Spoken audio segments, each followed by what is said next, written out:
Every second brings a fresh beginning. Every hour holds a new promise. Every night, our dreams can bring hope, and every day is what we choose to make it. Happy morning to everyone. If you are not willing to learn, no one can help you. If you are determined to learn, no one can stop you. On behalf of the Management Punjab Association, Dr. R. Shanti, Principal, Anadharsh College for Women, Dr. Jayashree Ghosh, Director, Management Studies, Anadharsh College for Women, Dr. Anita Raman, Vice Principal and Dean, Academics and Internal Quality Assurance Cell. I take immense privilege and pleasure in welcoming you all for this national webinar on National Education Policy 2020, Opportunities and Challenges in Higher Education. The power of prayer cannot be explained, but the power of prayer can be experienced. Let's begin our program by invoking the blessings of God Almighty. Vakratunda Mahaka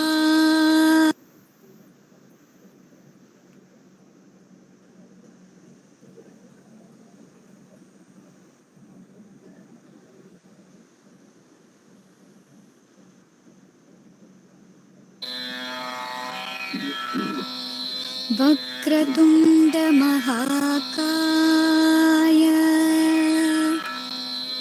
Suryakoti Samaprabha Nirvignam Kuru Me Deva Sarvakaryeshu Sarvata Shuddham Brahma Vichara Sara Param Padyam Jagatyam Veena Pustagadharini Abhayadam Jatyantakarapahan Haste Spatika Malika Jadhadati Padmasane Samstita Vandetam Paradevatam Bhagavati Buddhipradam Sharada.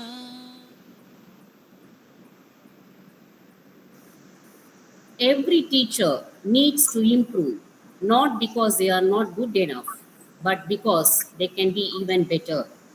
With the aim of enriching the faculty members with the required skills and knowledge, the Internal Quality Assurance Cell of Anadharsh College for Women has taken the initiative to conduct this national webinar on the topic National Education Policy 2020, Opportunities and Challenges in Higher Education.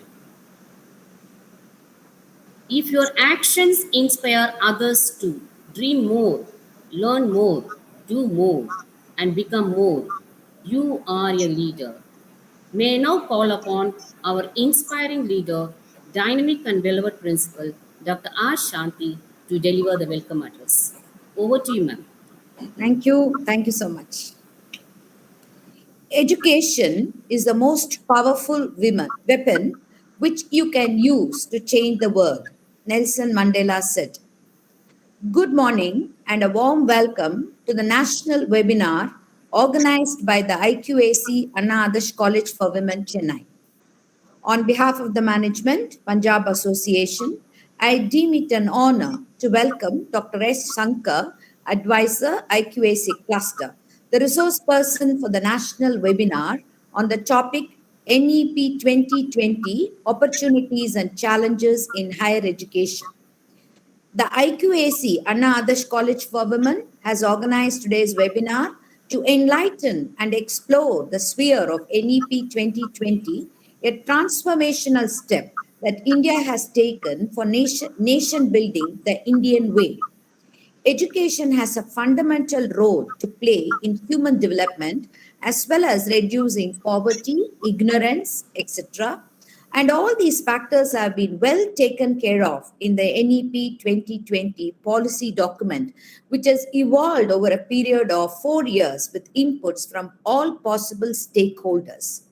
NEP 2020 strives for an inclusive and equitable educational system and introduces broad based, multidisciplinary, holistic education at the higher education level through flexible curricula, creative subject combinations, integration of vocational education, and multiple entry and exit points with appropriate certification. The new Education Policy 2020 envisions India regaining the coveted position of global dominance. It enables higher education institutions to develop a system that directly contributes to the country's transformation into a global knowledge superpower. I would like to take this to welcome all the participants to the national webinar, and I'm sure that at the end of the program, all of you would have gained greater insights on NEP 2020. Thank you and have a very nice day. Thank you, ma'am. Quality is never an accident. It is always the result of high intention, sincere effort, intelligent direction, and skillful execution. It represents a wise choice of many alternatives.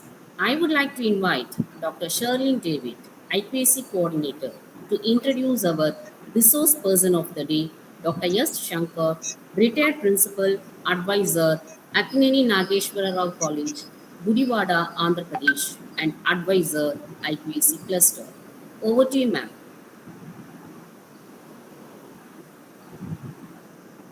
Good morning to all of you. Distinguished guest of the day, members of the management, principal, vice principal, my dear colleagues. A warm welcome to each and every one of you for this national webinar on NEP 2020, Opportunities and Challenges in Higher Education. To be inspired is great, but to be an inspiration is an honor. Yes, we have amidst us on this wonderful day Dr. Shankar to spur us into action through his exemplary words with an illustrious career of thousands and thousands of young lives as a dedicated professor of about 41 long years in AKKINENI Nageswara Rao College, Gudivada, Andhra Pradesh. Besides teaching, he has been serving the college as an able administrator in various capacities, such as the head of the department, principal, and advisor to college and advisor to IQAC cluster. He has been the chairman, Board of Studies in English at Krishna University, member of Academic Senate, and an IQAC member of various colleges in Andhra Pradesh. He steered the college through NAC accreditation and got A grade for the college in 2016 and UGC autonomous status for the college for a period of 10 years in 2017 as well.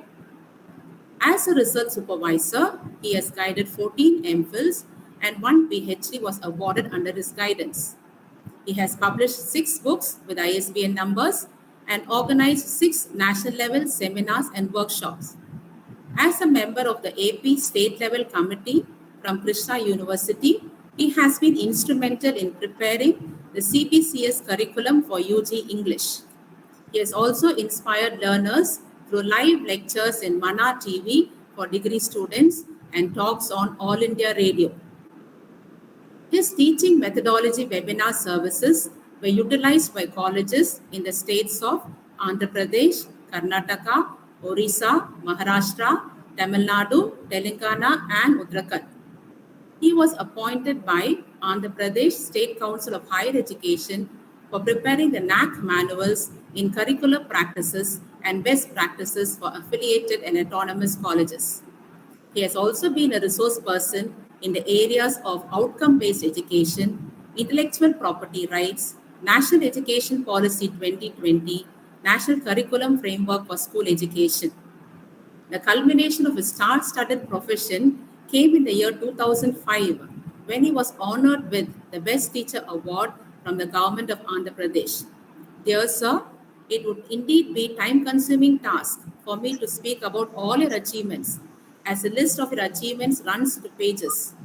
Due to paucity of time, I would like to contain myself by citing some of your accomplishments. And with these words, sir, I welcome you once again. I invite you now to deliver your speech, sir. Thank you. Thank you, Dr. Shellin. I'm elated to meet your principal. See, I heard about her, Googled about her, and looked at her profile. A dynamic lady with a dynamic team in tandem. The MC, Dr. Devanayagi, I thank her for the nice opening remarks. I'm happy to see the Vice Principal, Dr. Anita Raman, and also other members like Anna Vijay Kumar, with whom I had an interaction yesterday. One of the very big colleges for which I'm asked to give a presentation on this webinar, NEP 2020. Now I wish to share my screen. Is it okay? Shall I share my screen? Are you able to hear me? Yes, sir, you can share your screen, but you're not able to see your PPT now.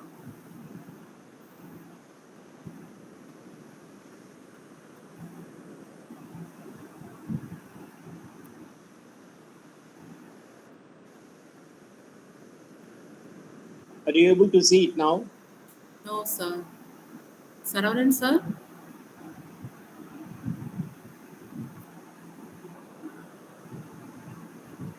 Yes, sir. Shankar, sir, we're able to see it now. Right.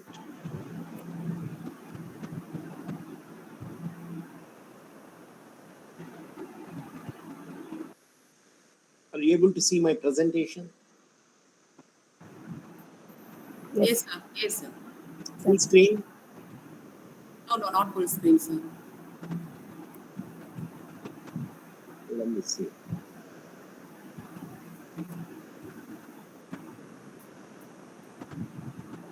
Now? Yes, sir. Now it's, yes, sir. Yes. Okay, wonderful. Thank you. ADARSH College for Women. I surprised to see Punjab Association has started a college in Tamil Nadu exclusively for the girl students who wish to join their degree or PG courses there. National education policy, it gives us plenty of opportunities, but there are also some challenges, you see, inherent challenges that are there as part of the introduction of this education policy.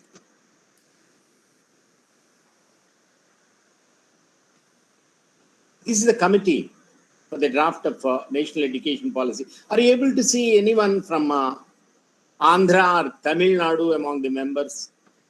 Kasturi Rangan is from Bangalore. Vasudha Kamath from Mumbai. Manju Bhargava is a professor from Princeton, USA. Ram Shankar Kuril. Manju Bhargava is from India, but you see, he is now settled in USA. Ram Shankar Kuril is from Madhya Pradesh. So is Kattimani sir, VC of Indira Gandhi National Tribal University. Krishna Mohan Tripathi from UP. Majar Asif professor is New Delhi. M.K. Sridhar is he from the ministry, member secretary of Karnataka Knowledge Commission, Bangalore. Shakila T. Shamshu is OSD on NEP. She represents the government of India and at New Delhi. And K. Ramachandran is advisor, National Institute of Educational Planning and Administration, once again from New Delhi. Anurag Behar is CEO of Ajim Premji Foundation and Vice Chancellor of Ajim Premji University, Bangalore. Leena Chandravadia from Mumbai. So why? I just wanted to see that we know who there are, who are the people there are behind the presentation of this policy. A good team, no doubt, and they were very candid, you see, about the scenario that they have come across throughout the India. The vision, you must have seen the eye, single eye, the vision for India's higher education system, NEP 2020. This is a 65-page document. I request the member coordinator, IQAC coordinator, to kindly see that it is downloaded and a few copies are made available in IQAC, maybe in the libraries that you have, perhaps principal's office. And the soft copy, PDF soft copy, may also be kept on your website so that you see students and staff who wish to go in detail. This is only a bird's eye view of what I'm able to cull from the document. See, point numbers 1 to 8 deal with school education, whereas from 9 to 27 they deal with higher education, vocational education, technical education, teacher education. But higher education, it begins with 9.1.1. Kindly keep looking at the title that I have mentioned, you see, for each point. What does the NEP 2020 envision? What does it wish to do? Please bear in mind, you see, this report has been accepted by the central government, and this is a serious criticism on the state of affairs that are prevailing in India today. Okay, now it is 9:18, and I think I have my 2 hours of time, and I will try to finish before 12 if possible. 9.1.1 is he deals with the first aspect. It is not enough if you educate your children. It's not enough if you educate the young of the country. You should also make them employable, and employment opportunities are also to be increased. And it should also prepare the students to meet the requirements of fourth industrial revolution, dealing with computers, where computers will perhaps take over all the uh, administrative routines and jobs. But if you train your students in computers and using artificial intelligence and so on and so forth, what will happen to them in society when they interact with others, members of the family or the community or the society in which they live? That is why there is immediately the caution there, 9.1.2, develop well-rounded creative individuals with economic independence. You should be balanced people, and creativity is given, you see, a very great importance in national education policy. And it is not enough if you are well-rounded. It's not enough if you are creative. You should also have economic independence. You should not be dependent on someone else for your livelihood. It says in 9.1.3, education is not just for employment, it is also for progressive and prosperous nation. Education should bear fruits for the society, for the state, for the country, to make the country not only progressive, it should be made a prosperous nation. What are the problems that we are facing? You see, opportunities and challenges. This is what Dr. Shirlin David and I discussed, and we hit on this particular aspect of NEP 2020. The opportunities, what are these available through NEP 2020 document, and what are the challenges? The challenges, very candidly, you see, Kasturi Rangan committee drafted them, and the central government accepted them. Their helplessness is also reflected in some of these areas. Look at the fragmented picture on the right side. Some major problems plaguing, you see, bothering higher education system. It is severely fragmented. More than 50,000 institutions, most are commercial, only for business, you see, for earning money with no education taking place. If you look at the key results of Aacw 2019-20, I request to see Madam Coordinator Dr. Shirlin to kindly download the report of 1920 Aacw and make it available perhaps to your advanced learners, students, and also for the members of the IQAC, and Okay, sir. have a brainstorming session. Thank you. Okay, sir. Most are commercial with no education taking place. You go to an educational institution and education is not taking place. That's what very candidly the Kastur Rangan committee comments, and the central government accepts their presentation. And poor learning outcomes and skills of students. If a student going out in Andhra, we have in Telugu, we have, I do not know if there are any Telugu people taking part in the webinar, and I do not know if any one of you know Telugu. There are So few that is, staff on our college, sir. we have a Quite a saying. few staff. Yes, sir. Yeah, wonderful. We have a saying in Telugu. చదవక ముందు కాకరకాయ karela bitter good. చదవక ముందు కాకరకాయ చదివిన తర్వాత కీకరకాయ. You see, the learning that is supposed to take place has not taken place. You see, even the originality is lost once a person is educated. Poor learning outcomes and skills of students. You must have conducted a seminar already in your college about learning outcomes, POs, COs, PSOs, learning outcome attainment, and first mapping of the various programs that you have been offering. It's very important, and the NAC peer team, you see, you may expect will also interact with you on the mapping of POs, COs, and PSOs, and it will also ask you about the attainment of POs and COs by students. Poor learning outcomes and skills of students. Recently, I graded a pharmacy college which got A plus in their first accreditation, a small college. But it is the first college at the national level to get A plus in pharmacy colleges, and they had presented their learning outcomes wonderfully well. You see, their presentation in the departments and in the college is a visual essay, a speaking essay. Poor learning outcomes and skills of students, and rigid separation of disciplines. An art student doesn't know anything about science, and science students do not have an iota of knowledge about the other disciplines.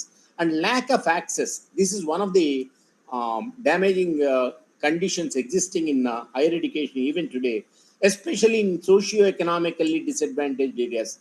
Students do not have an understanding of what opportunities are there, you see, for their education, particularly in SEDGs, socio-economically disadvantaged areas.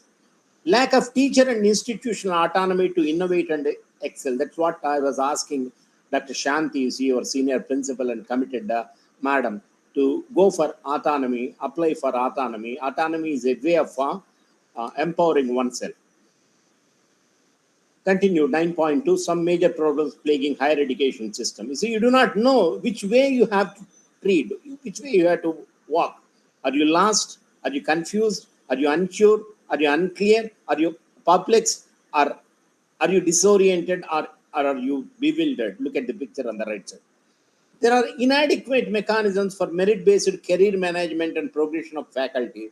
If a faculty member is not satisfied with the opportunities that he has, well, you see, he'll not be able, or she will not be able to put in, you see, her heart and soul to their duty on hand. Lack of research and funding across disciplines. Sciences have more research opportunities, arts and commerce, not so many. Poor governance and leadership of HEAs. When I was addressing a college in Maharashtra, they said, you see, the principal is an in-charge principal for the last so many years, a government college principal, in-charge principal. How can we get motivated? Then I told them, recently a college in Andhra Pradesh, where there was only one aided staff member, that too as an in-charge principal she was serving, the college went for accreditation and got AW plus. So you should be motivated, but the reality is this poor governance and poor leadership in HEIs, and the regulatory system not empowered to close fake colleges. It is a pitiable condition. Even the UGC laments, even the MHRD laments, you see that they are not capable of closing those colleges which go to a court of law and continue. Fake colleges, fake universities, fake degrees. The regulatory system is not empowered to close these colleges. And then large affiliating universities result poor undergraduate education in colleges. In Uttar Pradesh, in several colleges, the ideal strength, I see, the report says, should be 300, not more than 300 colleges in one university, under one university affiliation. So what should we do? That is the question that is posed by the policy. The policy's vision continued. Key changes to the current system. Multidisciplinary universities and colleges, at least one in every district. So there used to be exclusive colleges for arts, exclusive colleges for science and commerce. So the NEP 2020 proposes that there should be multidisciplinary universities and colleges, one at least in every district. Multidisciplinary UG education, faculty and institutional autonomy. If an individual wishes to experiment and do something is novel for the benefit of the students under the ambit of the board of studies of the university or the college, he should be given free hand. And institutions who want to experiment following at least the procedures laid down by the University Grants Commission and the affiliating norms of the university, the college should be given a chance.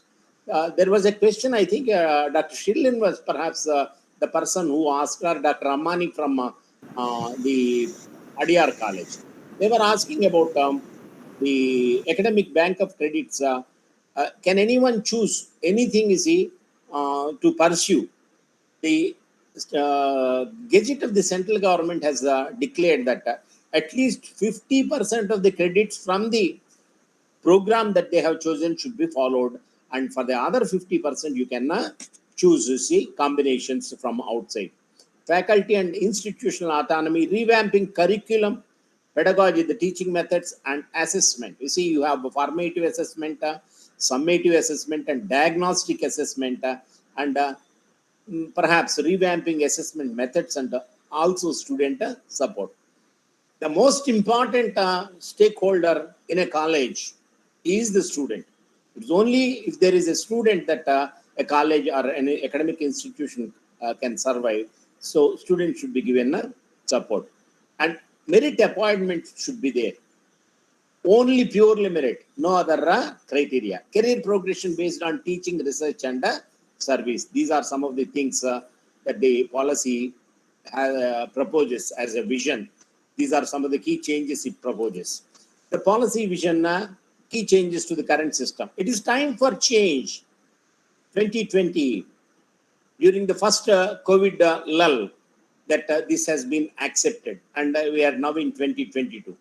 They said, a national research foundation will be started to fund research, higher education institution governance by independent boards, BOGs, with academic and administrative autonomy. Academic and administrative autonomy. You should also ask, what about financial? Light but tight regulation, a single regulator for all of higher professional education. Sometimes we go to AACD, sometimes we go for NBA, sometimes we go for UGC, DST, and so on and so forth.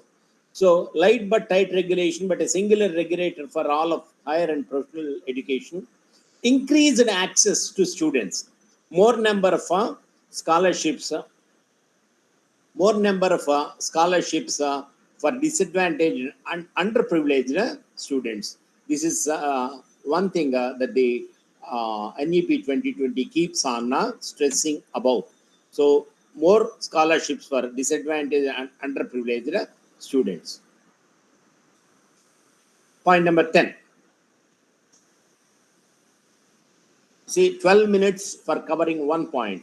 We started at 9:18. Now it is we started at 10:18. Now it is 10:30. One point we could cover. Now, institutional restructuring and consolidation. Look at the arrow on the right side. In order to come out of a crisis stabilization, you have to have good leadership. Ask your principal. Then stakeholder support everybody. Who is a stakeholder of a college? Because there are students in the vicinity who want to be educated, who wish to be educated. Some people have come together to start a college. Students first and the management next. And because the students have to be taught, people have to be appointed teachers. They are the third stakeholder. And because the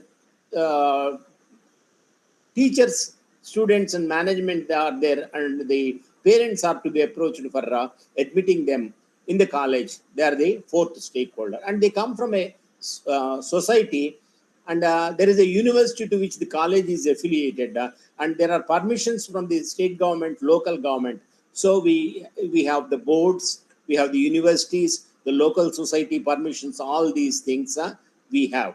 And the national and state level boards for conducting examination and so on and so forth, and companies which wish to recruit students from your college. These are some of the stakeholders, and the print and electronic media, very powerful stakeholders. So we have a crisis stabilization, leadership, stakeholder support, all those people who I touched upon, and strategic focus.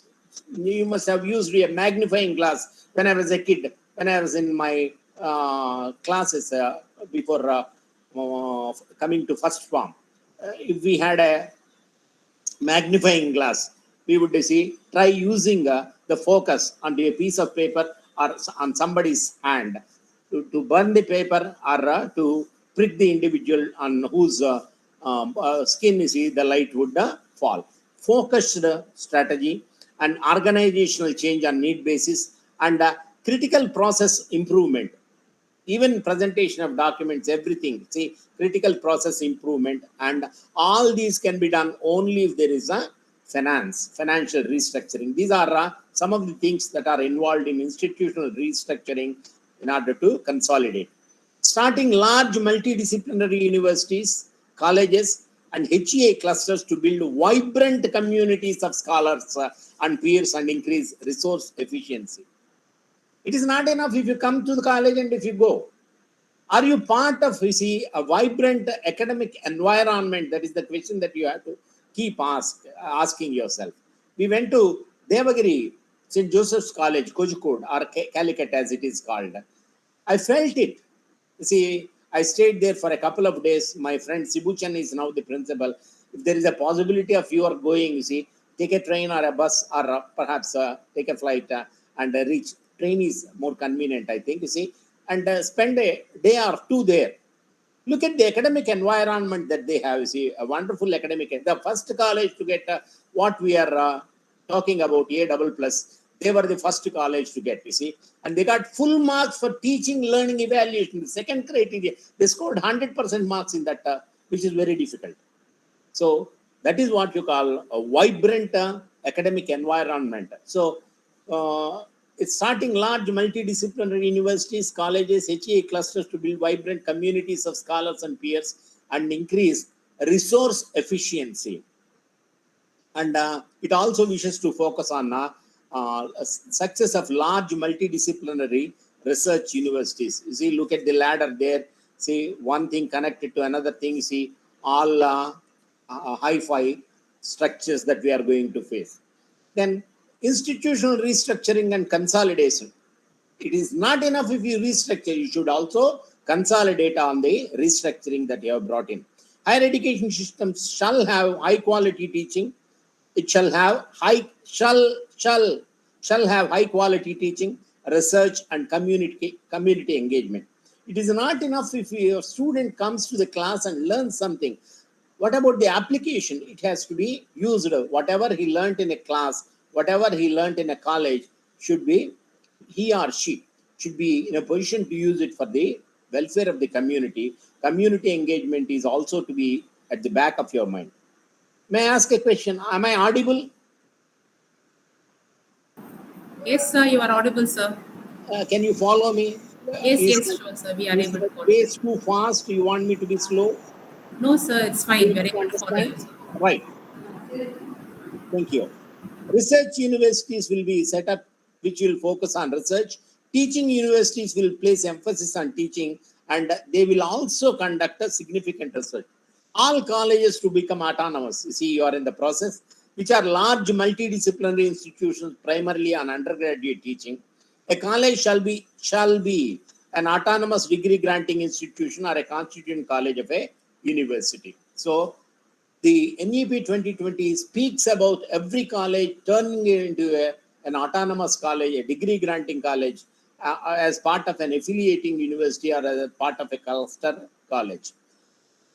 HEAs will have autonomy to move from one category to another, you see, from affiliated college to a cluster college to some other structure as suggested in NEP 2020. Expectations of quality of education across all categories of HEAs will be same. Sometimes it so happens in NAGPIR team members, when we go to other colleges, they say, we are a government college that don't have high expectations. But you will be drawing money from government. Your salaries are as per UGC scales. Your DA and HRA is as per government payment. And you say, please do not expect more. So expectation should be there. You see, whether it is a private college, self-financed college, aided college, or a government college, rural college, or urban colleges, whatever is the type of college, expectations of quality. See, if you wish to measure a piece of cloth, see, 1 foot of cloth should be 30 centimeters, whether it is an urban area, rural area, in a government college or in a private aided college. Expectations of quality of education across all categories of HEAs will be the same. And HEAs to support other HEAs. I was just making a mention of this to Madam Shanti, Dr. Shanti. In aided college and government college, there is a scheme from UGC, Paramarsh scheme. They will be giving you lakhs and lakhs of rupees to guide at least 5 colleges for NAC accreditation. Even without money, you see, why don't you handhold, you see, colleges to making an attempt to get NAC accredited. HEAs to support other HEAs in development, higher educational institutions. Community engagement and service also, and support in school education. We have at some point of time or the other, we have to spend some time, some part of our time, whether as NSS, Green Brigade, whatever be women development cell. Here an exclusive women's college, I know. But we have to support the school education, adopt a couple of schools, you see, because the seeds of students who go to the college come from schools. By 2040, all higher education institutions shall become multidisciplinary with thousands of student enrollment. You are running already into thousands. Increasing GER, our gross enrollment ratio, to 50% by 2030. At present, it is, look at the point number 10.8. More HEAs in underserved regions. The gross enrollment ratio, GER, in higher and vocational education to increase from 26.3 in 2018. This year, you see, it is about 29%. They wish to increase it to 2000. By 2030, they wish to increase it to 50%. As on date, say it is a 29%. So 72 years of India as a republic, 1950, and we are in 2022. 72 years as a republic, and we have enrollment ratio around 29% as on date.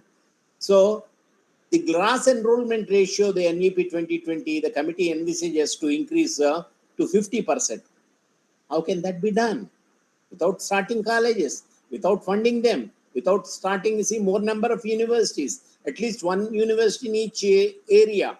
Even that will not be enough. If you want to almost raise the gross enrollment ratio by 80%, how do you go about it? Capacity creation by consolidating, expanding, and improving existing HEIs.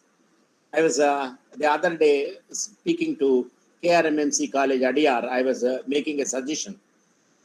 The central government is already thinking about, starting more colleges, capacity creation, consolidation. Why doesn't it think about funding these colleges? Colleges which have got accreditation with A grade or more, may be given grant in aid, a lump sum, at least some kind of financial incentives may be given to colleges which have proved themselves as committed to the cause of education. Capacity creation by consolidating, expanding, and improving existing HEIs. Then institutional restructuring. Restructuring is always towards consolidation and growth. Look at the arrow on the right side.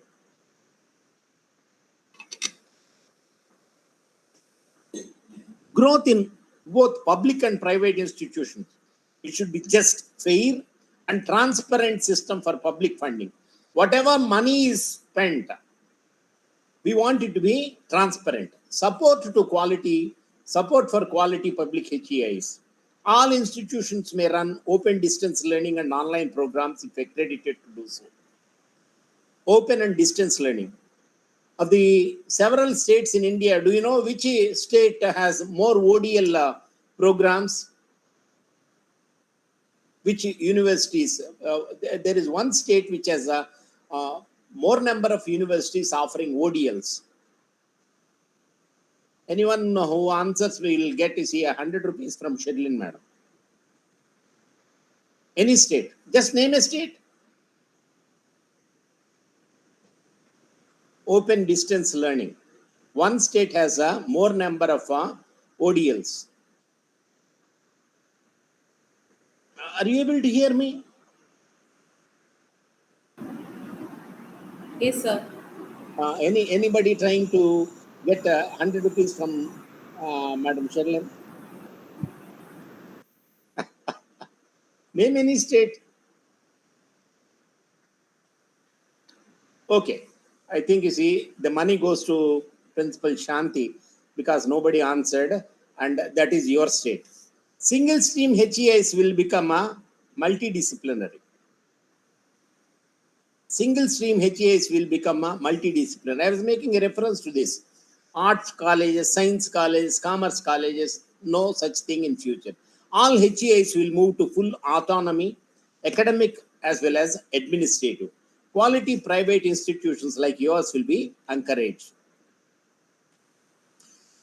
The same point, point number 10 continues. Empowerment and autonomy to innovate, be creative.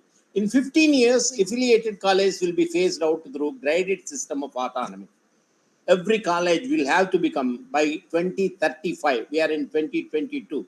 13 more years, every college will become autonomous. Existing affiliating university will be responsible for mentoring its affiliated colleges.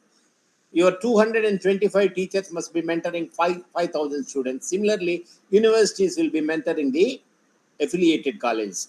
Maximum number of colleges affiliated by a university not to exceed 300. You say, I do not know how many colleges are affiliated to the university to which you yourself are affiliated. All affiliated colleges to be accredited and become autonomous. Emphasizing it again and again. Integration of all higher education into one higher education system, including professional and vocational education. So there is no separate vocational university, no professional university. Everything will be brought together, integrated. The present complex nomenclature of HEAs in the country as deemed to be university, affiliating university, affiliating technical university, and unitary university shall be replaced by university. Nomenclature will be changed. You see, no separate norms for various types of universities. There is only one nomenclature, university. So the second point, point number 10, completed. Now point 11 at 10:44. Towards a more holistic education. India's tradition of holistic and multidisciplinary learning must be brought back as it used to be offered in Takshashila and Nalanda. UG education in humanities and arts to be integrated with STEM, science, technology, engineering and maths for positive learning outcomes, arts education for well-rounded individuals with 21st century capacities.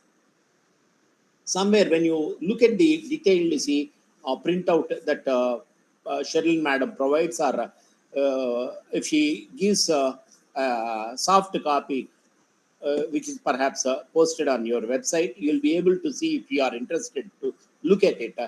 There is a proposal, you see, as part of NEP to have an artist in residence in the college.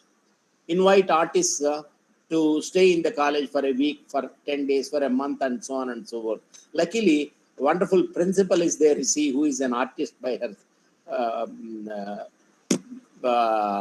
interest in Bharatanatyam. Arts education for well-rounded individuals with 21st century capacities. Engineering will move to holistic education with more arts and humanities. What is a well-rounded person?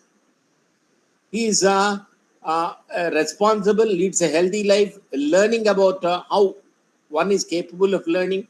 He practices innovation. He has the spirit of humanities and the spirit of sciences. There is an independent growth and social participation, cultural foundation. Whatever you learn is for society because you come from the society.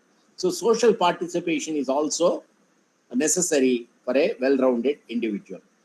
This is a new slide added, a couple of days back from today's Science.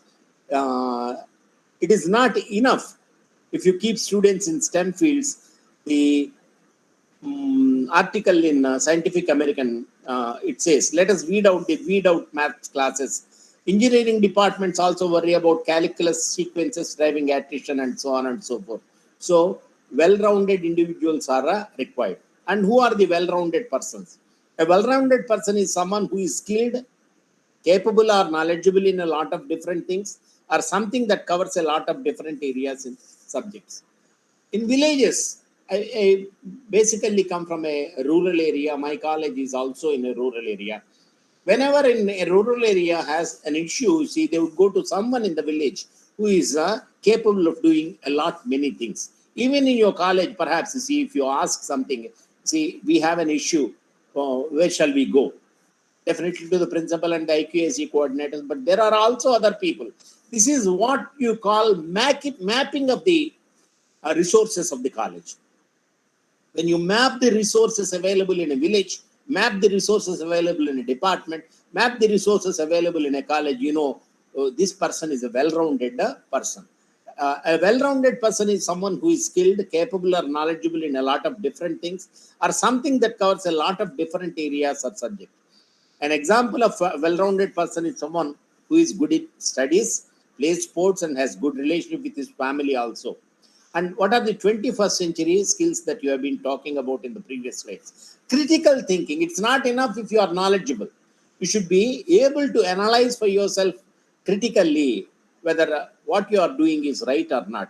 And it's not enough if you have critical thinking. You should be in a position to communicate. A teacher is not successful unless he is capable of communicating, and he should also train his or her students to communicate. And the responsibility, I was making a reference to citizenship education, and people should be creative, and there should be a desire to growth mindset. And I was making a reference to Madam Shanti about collaboration. She is a team leader, and she says she is very proud of her team. We have a wonderful team, see, who have been with me through thick and thin in leading the college through COVID crisis. Well, towards a more holistic education, look at the holistic education picture above. You should be imaginative, flexible curricular structures, flexible curricular structures, multiple entry and exit points. I was making a reference to ABC, Academic Bank of Credits, removing rigid boundaries. Earlier, we used to have, you see, when a student wanted to discontinue studies after first year or second semester, or second year after fourth semester, we would give in the TC, we would remark discontinue. Now, the rigid boundaries are going to be removed. High quality arts education will be there, flexible curriculum, less by hearting, rote learning, emphasis on communication. As teachers, we should be able to make our students communicate without fear in any place, anywhere. I was a union leader, and whenever I used to interact with the officials or university vice chancellors, and sometimes with the principal secretaries in higher education departments, I would not hesitate to put forth our point of view that comes with working as part of unions. But I was not defying them or criticizing them, see, without a point. But communication is necessary. It is not enough if you have rote learning. Emphasis on communication and interdisciplinary thinking is also required. New departments, new credit-based courses in community engagement services are required. Environmental and value-based education are to be introduced at the UG and PG levels. Then you will have to develop, you see, internships with, you must be having collaboration and MOUs with various local industries, businesses, artists, etc. I was making a reference to Dr. Shanti. To students for practical side of learning and employability. So what does internship entail?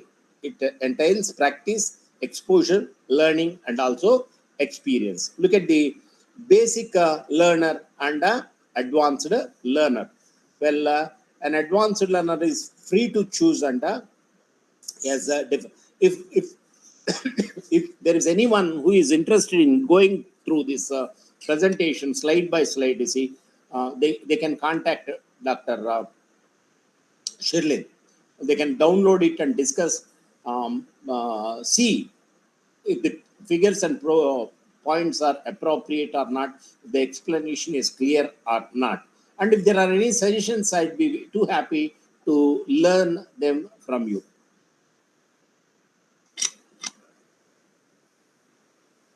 Towards a more holistic education. UG program, it will be either 3 or 4 year duration, multiple exit options with appropriate certifications. 4-year bachelor's program leads to degree with research, a preferred option. A student can obtain a certificate after completing 1 year, a diploma after completing 2 years, a bachelor's degree after a 3-year program, academic bank of credits to digitally store the academic credits. Look at this web link. That was, I was making a reference to it. You see, IQAC cluster has organized a wonderful webinar on academic bank of credits. Our president, Ph.D. sir was making a presentation and elaborating in detail how it is helpful both for the college and also for the students. And then you have different master's programs. A 2-year program, second year devoted to research for those who completed 3 years of bachelor's program. After a 4-year bachelor's program with research, there could be 1-year master's program. There may be an integrated 5-year bachelor's come master's program. Undertaking PhD requires a master's degree or a 4-year bachelor's degree with research. And as you all know, the M.Phil program shall be discontinued. MERUs or multidisciplinary education and research universities will be set up, and they'll be at par, equal to Indian Institute of Technologies or Indian Institute of Management, etc., to be set up to reach global status, like the Ivy League universities in the Northeast part of United States of America. Focus on research and innovation, startup and incubation, technology development, frontier border areas of research centers, industry, academic linkages, interdisciplinary and humanities, social science research. These are all areas where the focus will be laid. Look at the pictures on the right side. The academia industry linkage has to be bridged. That is what the MEP 2020 thinks about. Now, point number 12, it is 1054. Optimal learning environments and supporting for students. We have to create an optimal learning environment wherein the student is, even though he's not interested initially, the student is converted, changed, influenced in such a manner as to make a learner out of him. For effective learning, you should have relevant curriculum, and there should be continuous assessment. Assessment always starts with the teacher. Forget mentors. See, mentors come at a later stage. When a teacher, you see, teaches in the class, he or she should have eye contact with the students. She will know, the teacher will know whether the students are able to follow or not. Sometimes the students not. There is, you see, perception from the teacher if the students are able to follow what she is saying. So that is formative assessment. You see, diagnostic assessment is there, semester end or midterm or semester end examinations are there.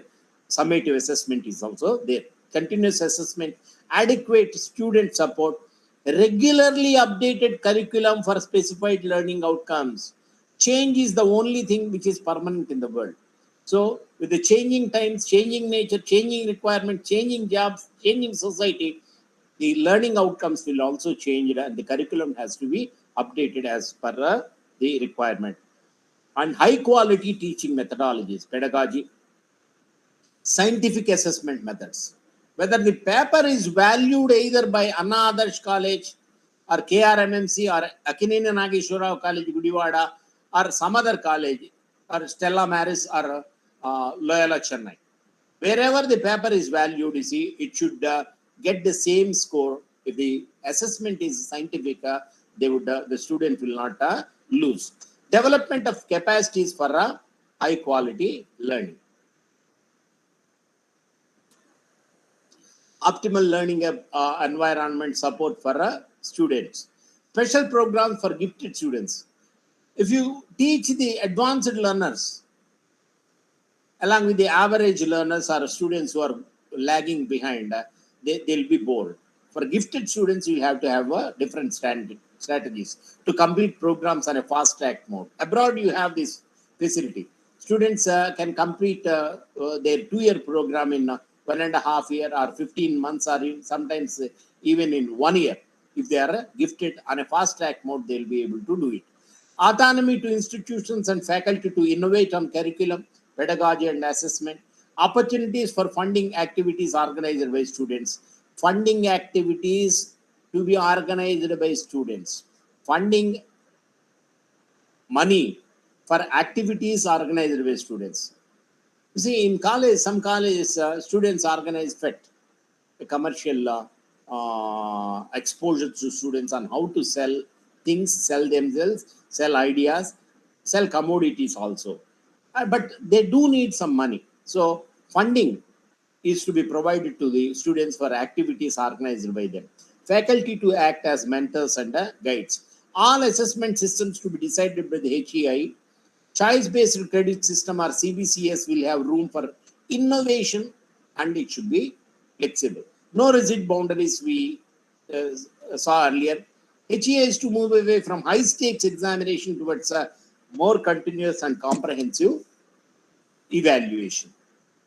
Look at the pictures.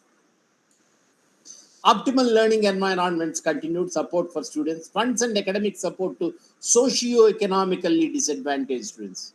When we started our college in 1950, we were under Madras presidency.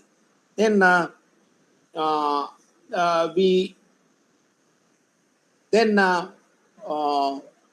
were part of Andhra Pradesh, United Andhra. Now Andhra is divided in 2 states, Telangana and Andhra, and we are part of Andhra now. So from the beginning, you see, there were first generation students, the first person to go to college in a family. Socio-economically disadvantaged groups are there in various areas, and students coming from those groups to be given professional, academic, and career counseling, says NEP 2020. Open and distance learning programs, Tamil Nadu is the forerunner in these programs, and they will be equivalent to quality. Distance learning programs to be equivalent in quality to in-class programs. All programs to achieve global standards of quality with internationally relevant curricula. If your BA is not valid outside, if your BSc or BTech or your MSc is not valid outside, you see, it doesn't mean anything, you see, for the student. Why should I pursue my education if it is not equivalent abroad? In order to attract, see, international students to India, you have to make your curricula relevant, and the standards of quality should be internationally relevant and equal. Mobility to Indian students to carry out research abroad. Then optimal learning environments continues. Internalization, premium education should be available at affordable cost. High performing universities to set up campuses in other countries. World universities from top 100 list to be permitted to operate in India. This is the latest edition I have added to the PPT. The 2021 top 100 rankings. See, look at these colleges. The first out of the first 6, 2 are from UK, England, and 4 are from United States. MIT and Stanford University, Harvard University, and Caltech or California Institute of Technology. The 4 are from United States, and 2 from United Kingdom, University of Oxford and University of Cambridge. They are from United Kingdom. So world universities from top 100 list may be permitted to operate in India. What will it result in? It results in cutthroat competition between Indian universities and foreign universities. Will we be able to compete, or it's a wonderful training ground for us, for our students, for the nation as such? These are some of the questions that we'll have to answer. A research collaboration and student exchanges with global institutions, credits acquired in foreign universities to be counted for award of a degree. This will also come into being. You see, if a student pursues 1 year or 2 years abroad and comes to complete it in India, those credits he acquired abroad should be treated as equal for awarding the degree in India. Then student participation in sports, culture, arts, activity, community service, etc. are to be given importance. You are going for NACA third cycle accreditation, you know. Only the performance of students is reckoned and given weightage. Student performance, community service, awards or medals got obtained by students will be given importance. There were several questions in the IQAC cluster Telegram group. Sir, what about staff? If staff get medals, and sometimes the individual rankers who get medals are not also reckoned. You see, only in community service, NSS, sports and games, the medals are reckoned. So here, student participation in sports, culture, arts activity, community service, this is a as per more or less NAC manual. Counseling system in all HEAs should be set up. Support to rural small town students. Increase in hostel and medical facility for all. Students to be involved in decision making bodies. As it is, you have on your library, students are there, in your complaints committee, in your IQAC, you have in a research committee, you must be having all these things. Students to be involved in decision-making bodies. HEAs to be more responsive to feedback and students' needs. Do you have a complaint box? How often do you take student feedback?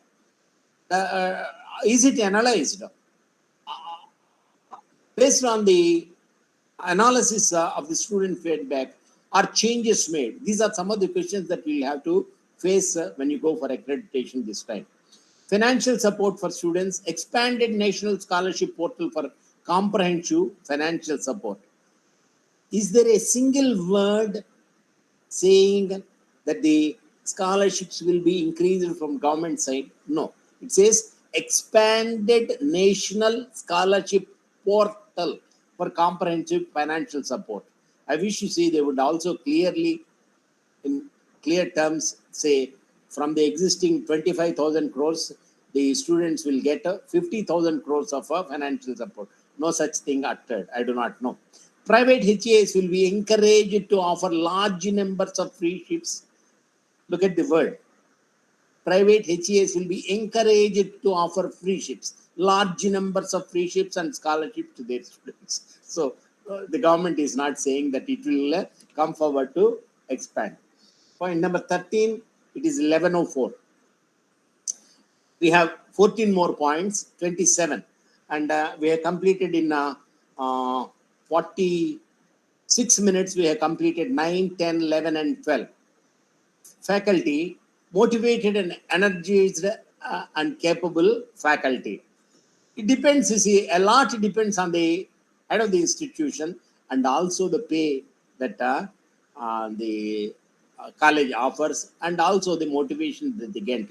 Even a small flower, a word of appreciation, a smile, sometimes keep your students on track. Similarly, faculty will also be motivated and energized and they will try to become capable. Faculty recruitment, career progression, etc. will be methodical. They will have professional development opportunities and increased compensation. Try to look at, make a note of this point, you see, go into the recommendations in detail and see increased compensation, who pays them.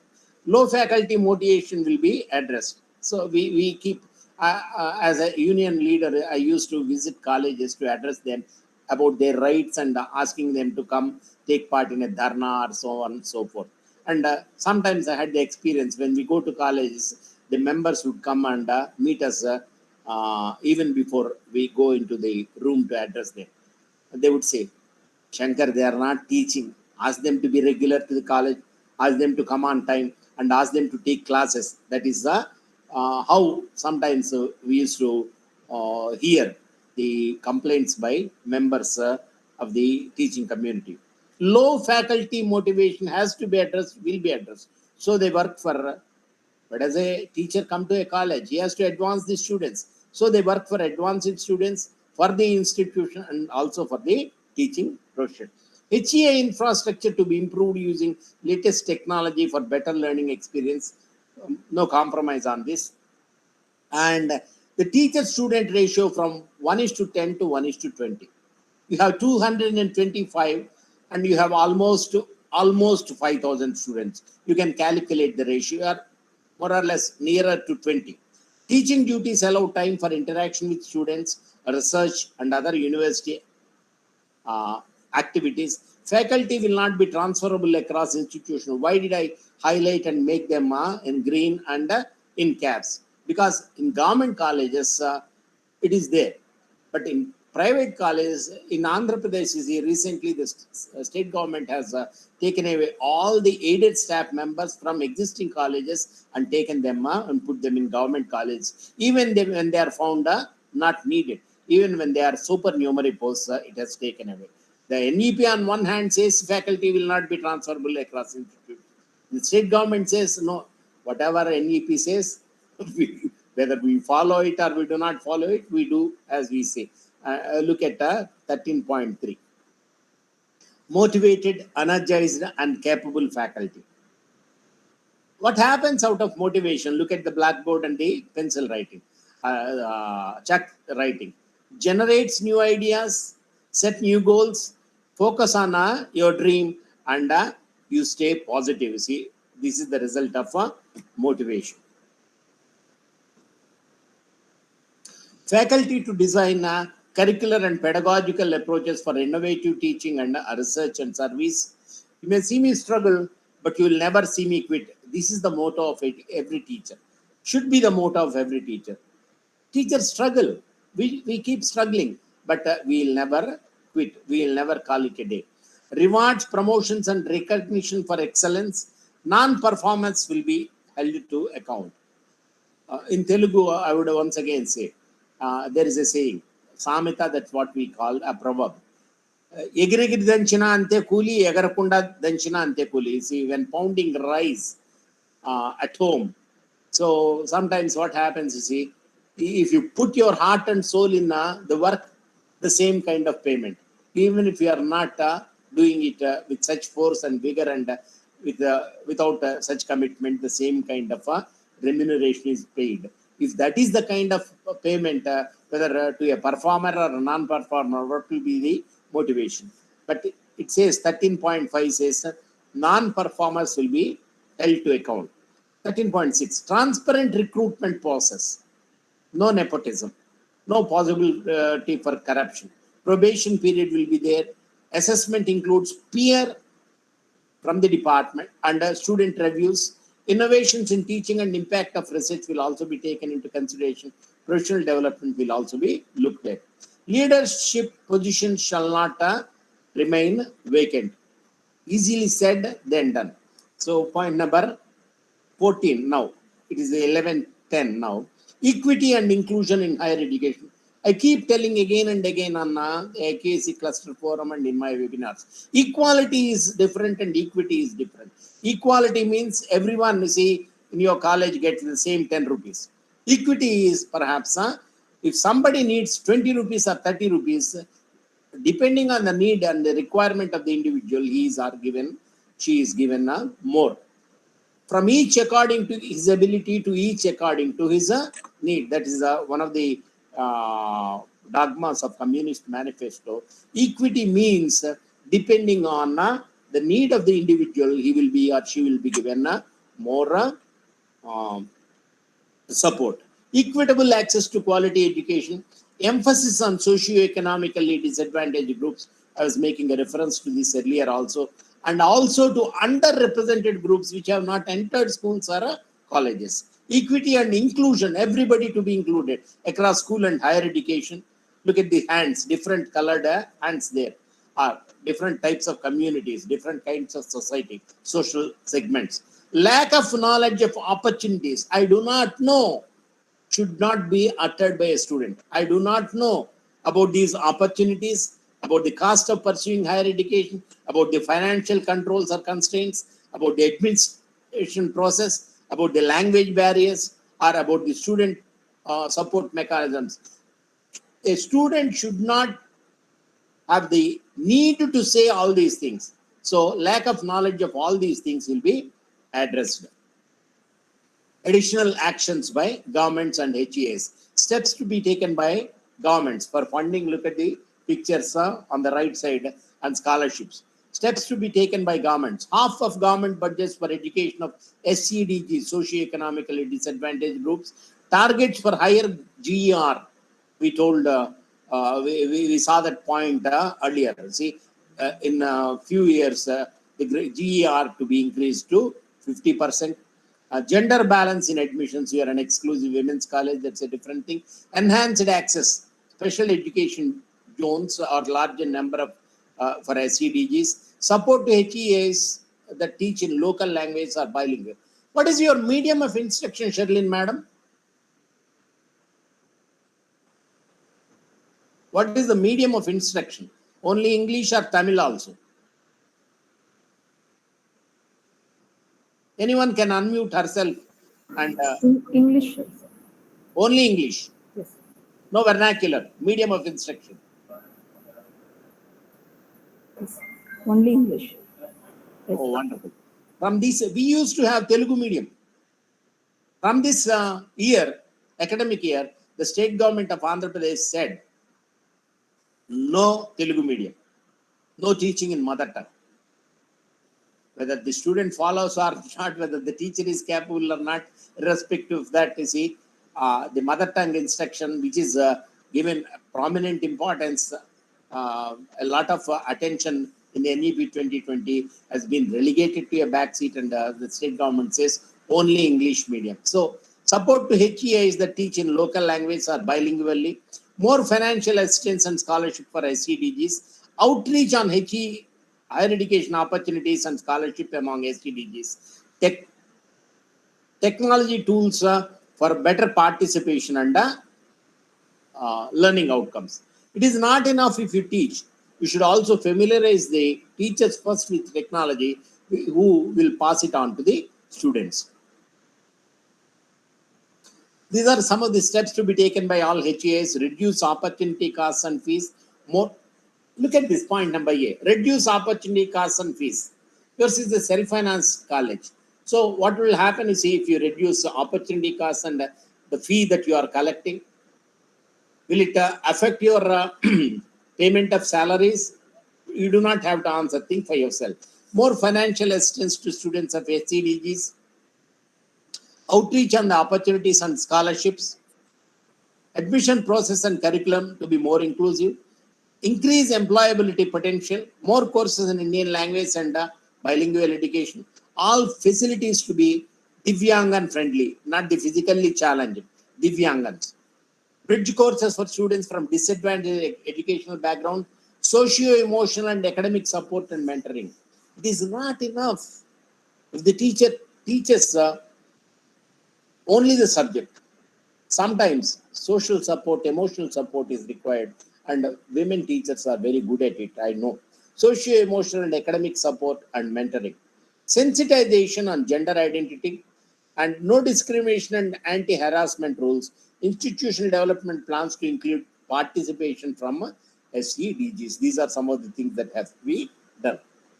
11:15, and we have come to point number 15, teacher education. I'll just quickly pass through this because we are not a teacher education college. But we have to touch this because, you see, schools provide our students. It is from schools that we get our students into colleges. Teacher education to be grounded in Indian values. There was earlier a reference to universities, Nalanda and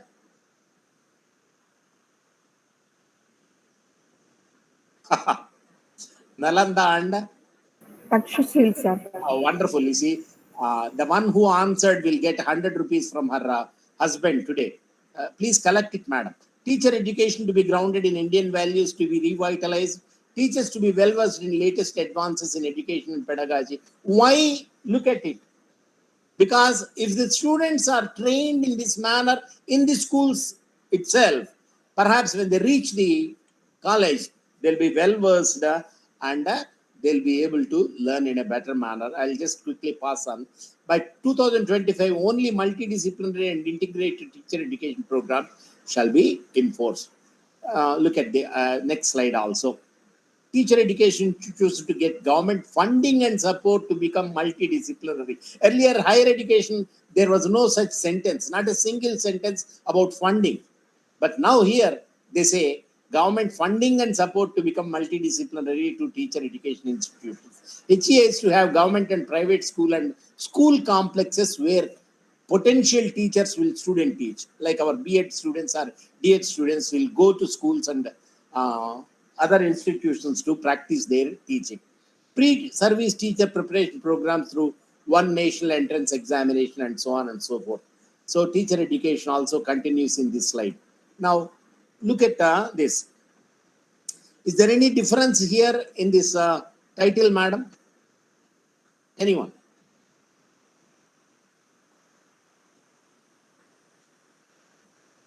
Any change here in the title? 16. Anyone can answer. It says reimagining vocational education. Did you find any difference?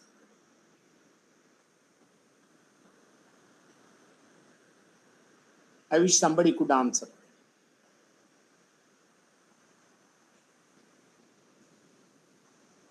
Am I audible? Go ahead, sir. Is there any change that you have seen here in this slide? You see in the title? The title, the style is different, sir. Earlier you had a different style of, and now this reimagining vocational education, the style is different. It is different, but what is this change? Where exactly do you find the change? Reimagining vocational education. Change is in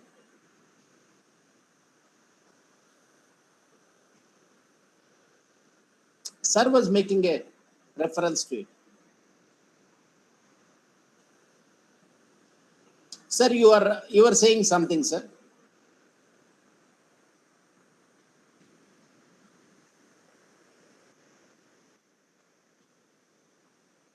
You see,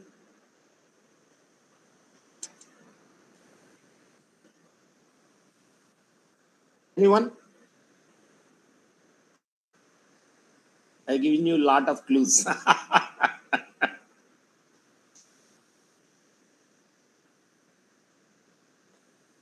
Do you see a font change, sir or madam? Yes, sir. Anyone? Font and style of writing, no, sir? Yeah. Did you see the change in font? Yes. Yeah. There is a difference between 16 Okay, first madam. slide and the second slide. Thanks for answering, you see. And please, when you go home, please give your husband 100 rupees for answering slowly. Okay? Reimagining vocational education. Urgent need for spreading vocational education. Lack of vertical mobility for vocational students will be addressed through NSQF or National Skills Curriculum Framework. Unless you have these people trained in vocational education, whether you are hairstylists or these boys working in a foundry, unless there are people who are capable of doing all these jobs in the vocational education picture here, see, you will not be able to live comfortably. Everything has to be done by vocational education trainees. That will have to be reimagined and strengthened. By 2025, at least 50% of learners have to have exposure to vocational education. BVOC, Bachelor of Vocational Education, will continue.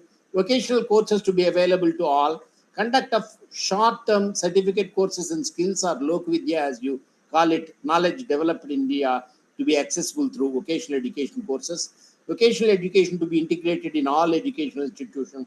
There will be incubation centers. You have MBA, perhaps commerce, incubation centers in partnership with industries, and Indian standards to be aligned with international standard classification of occupation. So it is not enough if you have vocational education. the standard classification of occupations which we follow in India should be aligned with the international standard of classification of occupation. Then look at point number 17. It is 1121 now. Promoting high quality research, National Research Foundation, knowledge creation and research for growing and sustaining a large, vibrant economy. If people have not thought differently over the period of centuries, perhaps we would have remained savages in the forests, perhaps wearing skins or leaves. People have been working, thinking differently, creating knowledge, and taking up research. Knowledge creation and research for growing and sustaining a large, vibrant economy. To become a leader, India requires expansion of research capabilities and outputs. Research innovations investment in India is 0.69% of GDP. It is to be increased. It takes a lot of courage to admit the truth. The commission under Kastur Rangan has pointed out this, and the central government accepted it. Only 0.69% of GDP is on research, spent on research. That has to be increased. High quality interdisciplinary research in arts and humanities needed for addressing societal challenges. So research is required not only in sciences but arts and humanities. Promoting high quality research, a national research foundation will be set up. Innovations in science and social science is extremely important. Research and innovation occur in environments where a strong culture of research and knowledge creation exists. Best research occurred in multidisciplinary university settings, not standalone universities. Greater investments in research, schools to lay emphasis on scientific method and critical thinking, student interests and talents to be identified, mentoring for young innovators, NRF to be set up for funding and support for research, NRF to enable research culture, successful research to be recognized and implemented, linkages with governmental agencies, industry, private and philanthropic organizations. I am just reading, but I'll take you back once again and look at these both slides. It has to be increased. Deadlines have been set up. Gross enrollment ratio has to be increased to 50% and so on and so forth. Research funding is to be increased. But nowhere has the government said by this year it will be increased from the existing this percentage to the other percentage. See, sometimes the central government is very silent. Even the NEP team is silent on this area. What is the time frame? How much money is to be invested? All these things they're very calm.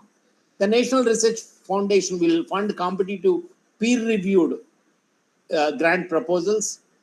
They will seed, grow, and facilitate research at academic institutions, act as a liaison between researchers and government and industry, recognize outstanding research. NRF will, National Research Foundation will produce expert reports and provide valuable advice on various topics to help government efforts on research and education. It will also facilitate linkages, especially to state universities. Is there any time frame? No. Is there any money? Are there any figures? No. It says it has to be done. There are opportunities. They have to provide it. Guidance will be there. Facilities will be there. Linkages will be there to state universities. Under point number 18, we have 9 more points after this. It is 11:25 now. Regulation of higher education will be overall. Regulation of higher education by distinct, independent and empowered bodies. A Higher Education Commission of India will be set up.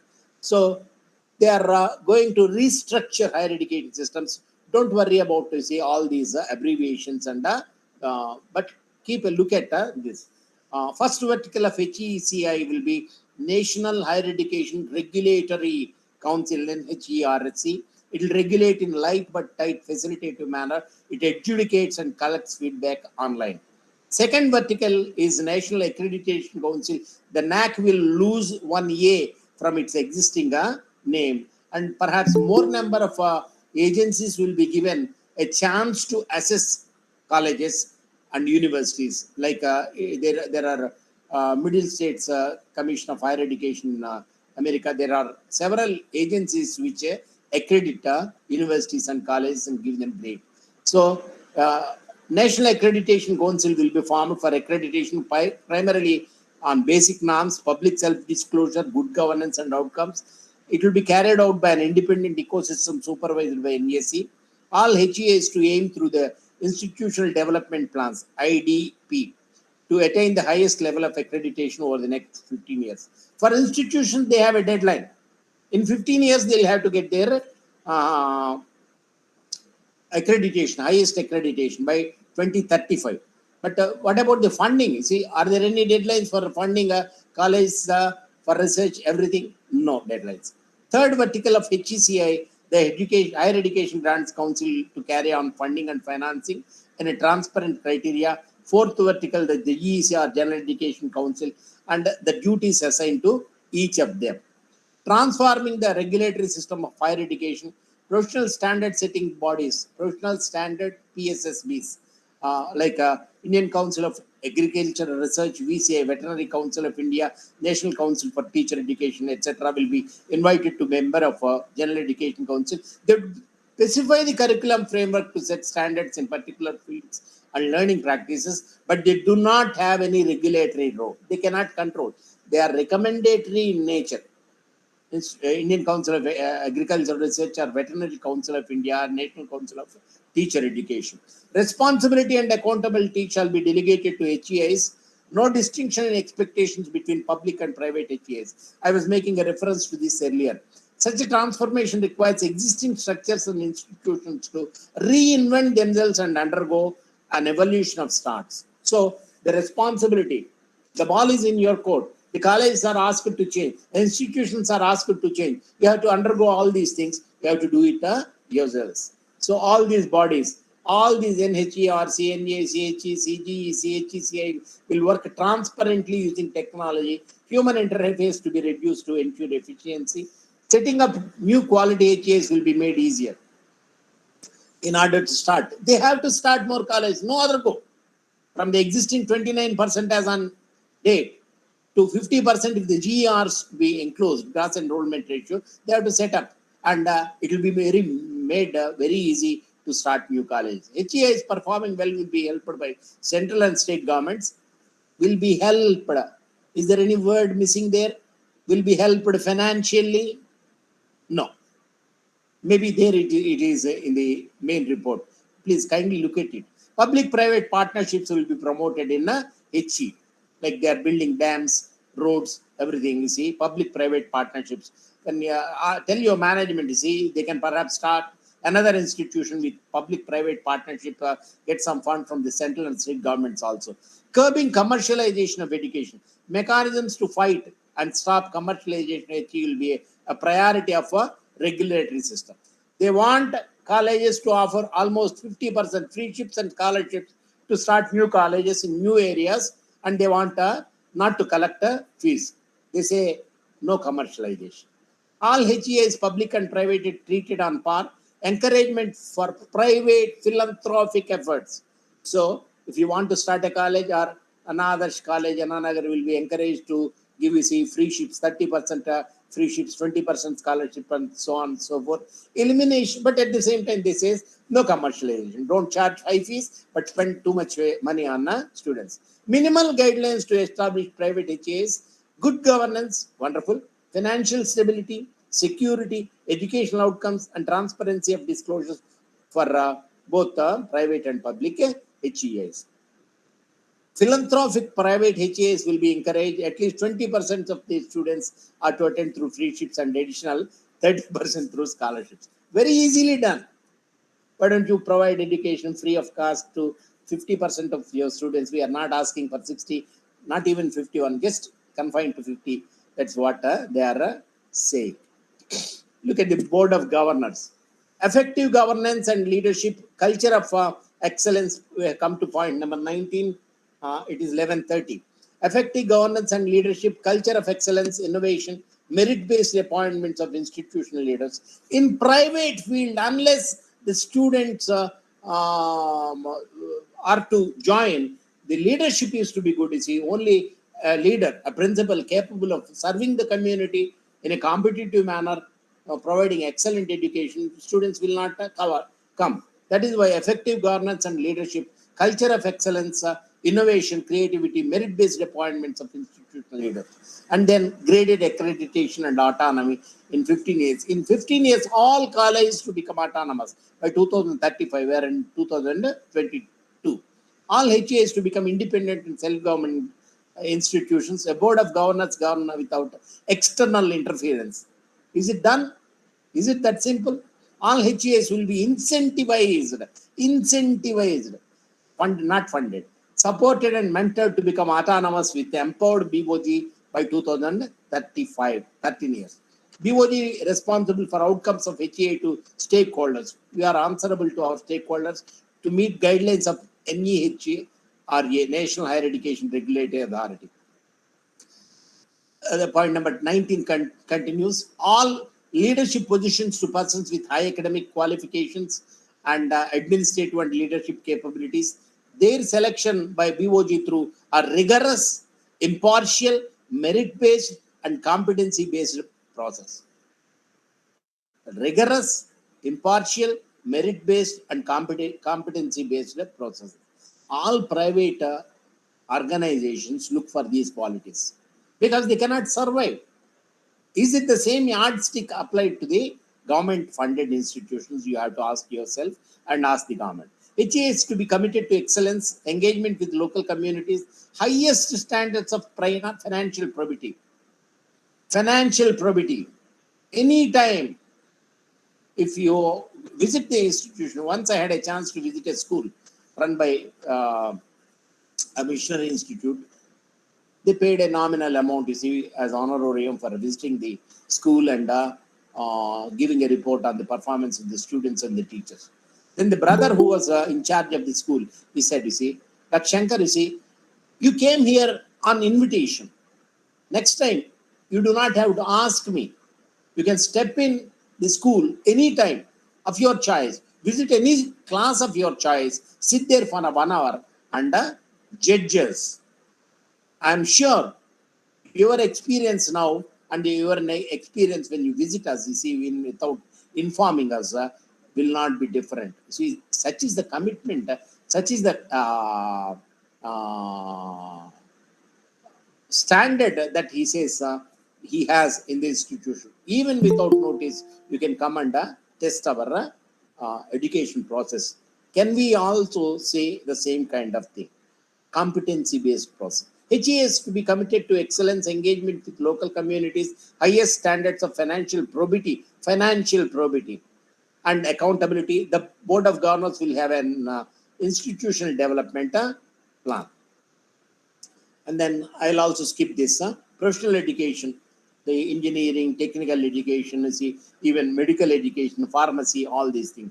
Professional education to be integral part of higher education system. So cluster colleges, cluster universities, not single discipline college, single discipline universities. No, all will be part of the, whether you are studying law or medicine or pharmacy or any other engineering or any technical education, they will also be part of the new universities or colleges which are going to take a place. Agriculture education, all these. Professional education continued. One point here. All students, healthcare education shall be re-envisioned. All MBBS graduates must possess the following skills: medical, diagnostic, surgical, and emergency. Quality of nursing education will be improved. All students of allopathic medicine must have a basic understanding of Ayurveda, yoga, and naturopathy, Unani, Siddha, and homeopathy, and vice versa. Greater emphasis on preventive health care and community medicine. Just as he is making a mention of the basic tenets of our teaching of Nalanda and Takshashila of earlier years, he is also asking the graduate students of healthcare to follow the Indian ways of medical treatment. Here, I'll also skip this, but just have a look at it. Adult education and lifelong learning. Learning is a continuous process. Whether you are in service or retired, you have to learn. A day is wasted unless you learn a new thing. A day is wasted in your life if you are not able to know something new. Adult education and lifelong learning to be given emphasis.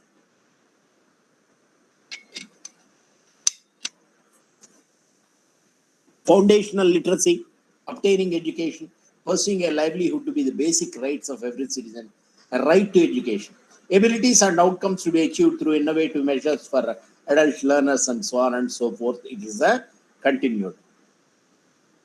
Look at 21.6, you see the green at the end of the slide. Schools, school complexes after school hours, public library spaces will be used for adult education courses, adult education centers to be included in other institutions as HEAs, perhaps your college also, vocational training centers, etc. Adult education continued. The instructors, educators will be trained by national, state, and district level resource persons. Support institutions work with non-governmental organizations. Now, look at this. I'll ask a question once again, and I request somebody to respond. Promotion of Indian language, arts, and culture. You will know by now, you see, the font is different. Okay. But I request, you see, members from outside to kindly try to answer. There is a Pumpuhar brown wooden crafts elephant there. Can anyone tell me to which state it belongs? Anyone? Karnataka, sir. Karnataka. Wonderful. You are wrong. Thank you, Please sir. kindly give 100 rupees to your spouse when you go home. Anyone? Pumpuhar. Anyone to answer? Tamil Nadu, sir. Yeah, you're right. You see, take 100 rupees from your spouse. Preservation and promotion of India's cultural wealth, a high prayer. Recently, I had been to Delhi. I was astounded by the Pumpuhara, as the name was there, you see, Tamil Nadu handicrafts. I took their permission to visit, and there was a lady, you see, who guided me through the 3 streets very near to Karnat Circus, you see. More than 100 crores worth of artifacts are there on display. Very old, very talented, very skilled, you see, wonderful, you see. So, preservation and promotion of India's cultural wealth, a high priority for nation's identity and its economy. Promotion of Indian arts and culture important both to individual and also societal well-being. Indian arts must be offered to students at all levels. Language is inextricably linked to art and culture. Different languages see the world differently. Languages influence people. And I'm very happy, see, talking to people from Tamil Nadu, one of the oldest languages in the Indian subcontinent. To preserve and promote culture, one must preserve and promote culture's languages. And the government admits, and the NEP 2020 committee also declares, over 220 Indian languages have been lost after we got independence in the last 50 years. No concerted action taken to preserve these rich languages expression of culture. Even the 22 languages of 8th schedule of Indian Constitution facing serious difficulties. Teaching and learning of language to be integrated with education at every level. Scarcity of skilled language teachers. I was trying to get a Hindi teacher. It was very difficult for me to find a Hindi teacher when all of our teachers were transferred from aided sector to government. And I could not find a Sanskrit teacher also. So teaching and learning of language to be integrated with education at every level. Scarcity of skilled language teachers. Language to be used essentially for conversation and teaching learning. Teaching to be in home and local language. It has to be. Mother tongue is the best. Teaching to be in home and local language and conducting experiential language learning. Every higher education should have artists in residence. You are lucky to have a artist as the administrator. They expose students to art, creativity, etc. HA is to use the mother tongue local language as the medium instruction. 4-year B.Ed dual programs will be offered bilingually. Promotion of Indian language, arts and culture. See, think about Tamil to Hindi translation services and vice versa. Programs and degrees in translation and interpretation, etc. will be created. 100 tourist destinations in India will be identified so that institutions will send students to study there. You do not have to conform to that. At least, you see, make your students, maybe history students or commerce students or other section students, identify areas in your state where there is a lot to see and lot to learn, and send them with the teachers to see and try to propagate these ideas to the community from which they come. Programs and degrees which contribute to conservation of our heritage as well as to India's tourism will be introduced. We are not able to capitalize. We're a very ancient society, a very ancient culture. Even when there was no idea of God, no idea of religion, you see, no idea of language, no idea of script. You see, Tamil Nadu, you see, most parts of South India and India as a whole had developed wonderfully. This culture that we have in the temples in Tamil Nadu, in Karnataka, in Andhra, see, is unparalleled. We do not know how, without machines, without mechanical support, these have been envisioned and built. And are we able to draw? Are we able to give guidance to others about our own heritage? This is something that we have to look at. An Indian Institute of Translation and Interpretation, IITA, will be set up to promote translation and interpretation. IITA shall also use technology and will be housed in multiple locations. Did I complete this 22.13 programs and degrees which contribute to conservation of our heritage as well as to India's tourism industry will also be introduced. Sanskrit, last point, 22.15, will be mainstreamed and will be a language option in 3-language formula.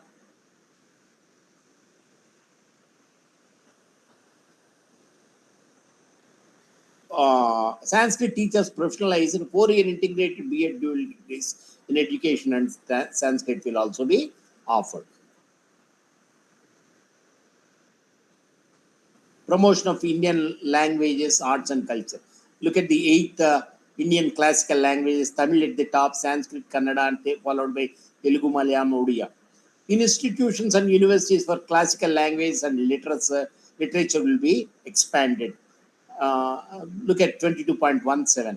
Vigorous efforts to preserve and promote all Indian languages. And 22.18. For language in 8th schedule, academies will be established. Academies for other Indian languages will also be established. All languages in India and their associated arts and culture will be documented and preserved. I will pass this. Technology use and integration. 4 more points. India is a global leader in information and communication technology. Digital India campaign is helping to transform it into a digitally empowered society and a knowledge economy. The relationship between technology and education at all levels is bidirectional. Earlier, I was speaking to your principal. You see, the challenges of COVID and the opportunities because of COVID, wherein technology has come to stay in education, in college, in schools, and with students. It is a technology use is a bidirectional. Technology impacts education in multiple ways. It requires research on technological and educational fronts. Use and integration of technology will be supported and adopted. An autonomous body, the National Education Technology Forum or NETF, will be created to provide platform for exchange of ideas and use of technology. It will have the following functions. NETF will also organize regional and national conferences, workshops, etc. Solicits inputs from national and international researchers, entrepreneurs, and practitioners. Looking at this slide, you see, some college IQAC member was asking me, can we address a letter to MHRD? Sir, you said NETF will come into being and it will organize regional and national conferences. Will you give us a chance to organize one with your cooperation? I said, you see, I'm not sure whether NETF has come into being or not, but anyway, write a letter, copy mark to UGC and copy address to MHRD. Please permit us, our college, to organize a national or regional level conference or a workshop in association with NETF. Technological interventions will improve teaching, learning, and evaluation process. That's what we have seen during the 2 years of COVID. An educational software will be developed and made available for students and teachers. Teaching, learning, e-content will be developed in all regional languages and it will be uploaded on the UGC, Diksha and such other platforms, and it will include ratings and reviews by users. It's not enough if you are using a platform. You should be also able to make your comments and its help our performance. Attention need to be paid to emerging disruptive technology, artificial intelligence, that will necessarily transform the education system through the internet. See, internet is a boon. but it has its own loopholes, and students should not be allowed to misuse connectivity to internet either at home or in college.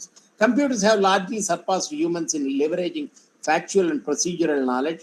Our education excessively burdens students with such knowledge at the expense of developing their higher order competencies. For everything, if you depend on computers, your natural growth and natural analysis will not be coming up. Technology use and integration. An unquestionably disruptive technology, artificial intelligence or AI, virtual reality has emerged. It is a valuable aid to even skilled professionals, but its disruptive potential in the workplace is clear, and the education system must be poised to respond quickly. Very great care. The other day, I was part of a D.Ed college which was conducting, you see, workshop on school education with reference to NEP 2020. And there, the teachers coming from various areas, they were talking about the problems that they have been facing. You see, when the students are given internet connectivity and phones because of COVID for their learning duties, they are not just seeing what they are required to see, but they are trying to access more. And how is it going to affect them? This is a point of discussion there. A permanent task of NEATF will be to categorize emergent technology based on their potential and estimated time frame for disruption, and to periodically present this analysis to Ministry of Human Resources Development MHRD. And on the basis of their recommendations, it will take necessary corrective actions. The National Research Foundation will initiate or expand research efforts in technology. In the context of artificial intelligence, NRF may consider a three-pronged approach: advancing core AI research, developing and deploying application-based research, and advancing international research efforts to address global challenges in areas such as healthcare, agricultural, and climate change using AI. See, climate, I'm able, even from, you see, Vijayawada, where I'm living, I can look at how the climate is, you see, where my children are living abroad. And you can look at the pollution levels in Delhi, or whatever be the condition in Ukraine or Russia or England, and so on and so forth. Technology is beneficial, but technology has this disruptive power that we have to be very careful about. Technology use and integration continues. HAS will conduct research on disrupting technology and creating instructional materials and courses in cutting edge domains so that they will be of help in assessing the impact on professional education. Universities will offer PhD and master programs in healthcare, all these fields which have been mentioned in 23.11. Education will assist in raising people's awareness of the potential of disruptive technologies, their effects, and related issues. This is something we'll have to be very careful about. We have to be role models. You see, when we are using technology in the college, in the school, in the class, we have to guide the students. We have to do something, you see, from which the students will pattern their behavior, pattern their usage of technology. Education will assist raising people's awareness of the potential of disruptive technologies, their effects, and related issues. 23.13. It is necessary to highlight ethical issues surrounding development and deployment of artificial intelligence-based technologies. Education will play a key role in those awareness-raising efforts. Whatever you use, ultimately you have to guide the student aright in the proper manner. Online and digital education, ensuring equitable use of technology, ensuring equitable technology use in online and digital education. Leveraging technology has advantages, but its potential risks and dangers are to be acknowledged. Pilot studies needed to assess benefits of online digital education and how to mitigate the downsides. What are the positive sides? What are the negative sides? Are the positive sides more? Are the negative sides more? You have to assess for yourself. The digital divide is to be eliminated. Use of technology of online and digital education should address concerns of equity. Teachers need training and development to be effective online educators. So COVID has made a change. All teachers who would only use phones for just answering a call or talking to others, have started using their smartphones, Androids, iPhones for teaching, learning processes. Online education is to be blended with experiential and activity-based learning. Otherwise, it will become a screen-based education with limited focus on social, effective, and psychomotor, affective and psychomotor dimensions of learning.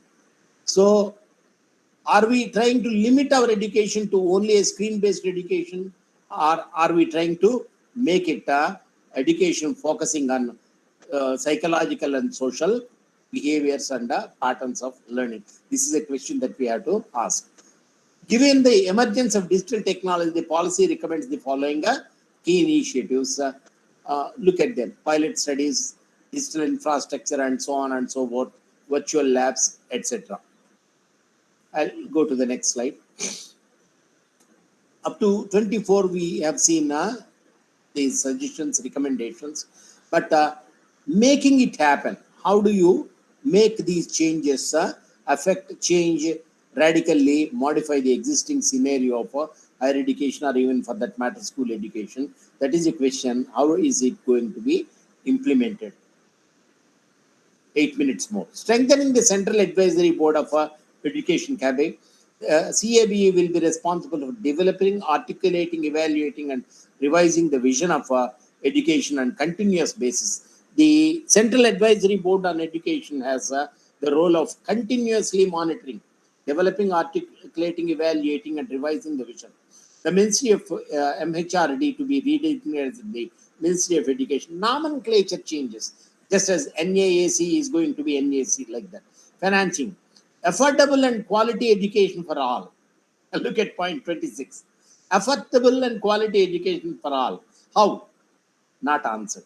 Public expenditure on education has been around 4.43% of GDP, far smaller than most developed and developing countries, to be raised to 6% of GDP. By which time? By 2035, they said, you see, all colleges to become autonomous. But by what year the expenditure on education is to be increased to 6%? They are not clear. There will be an increase in public investment in education by all central and state governments. Now, look at point number 26. Financing, affordable and quality education for all.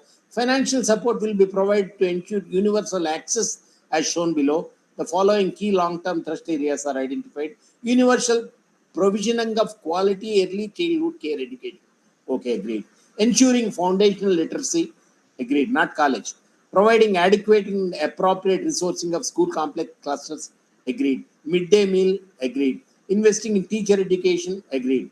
Revamping colleges. F. The first five touch upon school education. Okay, because they are the fundamental institutions which start giving education even from childhood. Very good. They say they are going to be funded. Revamping and colleges and universities to foster excellence. Nothing about funding. Cultivating research and extensive use of technology and online education. These are some of the things that have been mentioned, you see, without clearly identifying, articulating, stressing, or focusing on funding for colleges and higher education. Financing affordable and quality education for all. Even the low level of funding, of education in India is frequently not spent in a timely manner. This is the situation. I am basically from an aided college. Sometimes they release the grant. UGC released the grant in March. On 15th or 20th of March, they send, 1 crore rupees given, take quotations and spend it, within 15 days. How is it possible? So it is not released just in a proper time. So funding, if it is not released, it will not be of use to any education. 26.6, look at the policy calls for rejuvenation, active promotion and support for private philanthropic activity in the education sector. This is what I have been saying again and again. 50% through scholarships and free ships from private entrepreneurs. So once again, you see, even the concluding part of the report, they say private participants will be encouraged to provide free education. Public institutions can take initiatives to toward raising private philanthropic funds to enhance education. So what will the government institutions do? They will try to encourage the private institutions to spend more money on free education. The light but tight regulatory approach mandates full public self-disclosure on finances, procedures, course and program offerings and educational outcomes of all institutions, public and private. The regulations will be the same for both the government and private. And this is what the report says. Now, the last two slides. Implementation. Implementation of the policy will be led by various bodies like MHRD, AACW, union and state governments. Education is in the concurrent subject.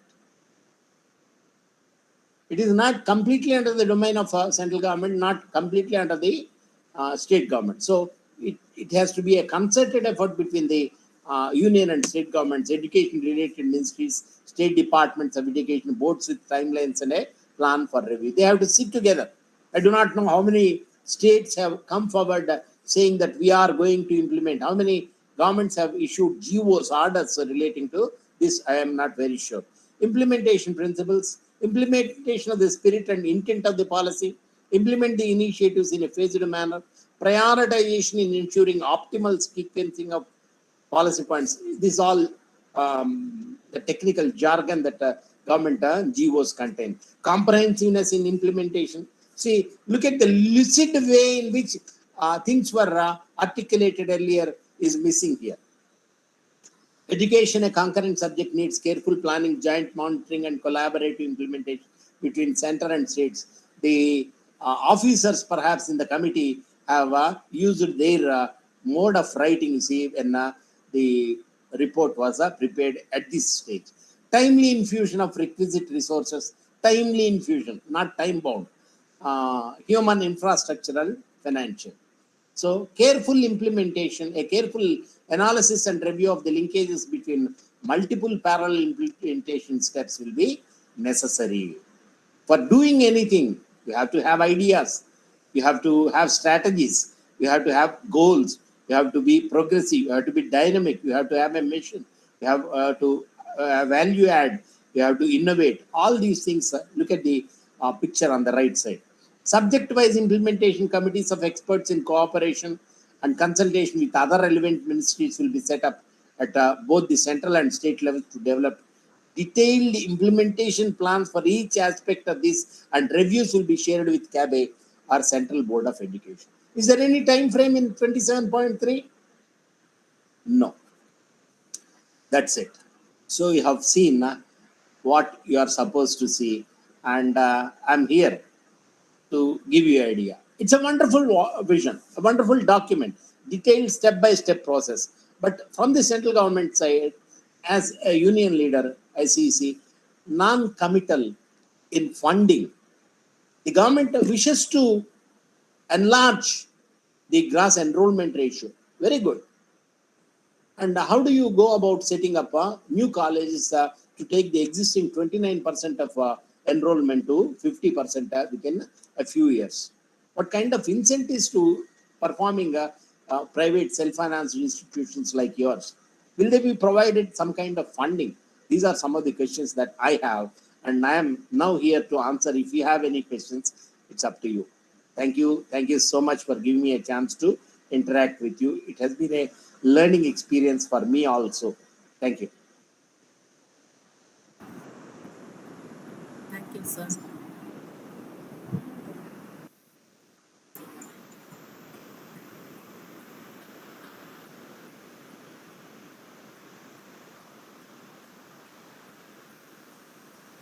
Our MC is here. Thank you, sir, for your excellent presentation and very informative session on NEP 2020, the need of the hour. We request the audience to post your queries in the YouTube chat box. If there are any quick questions, easy from your own staff members or from outsiders, I'm here to answer one or two. The first question is from Dr. Vidya MR from AAC. Sir, will NEP affect the freedom of autonomous status?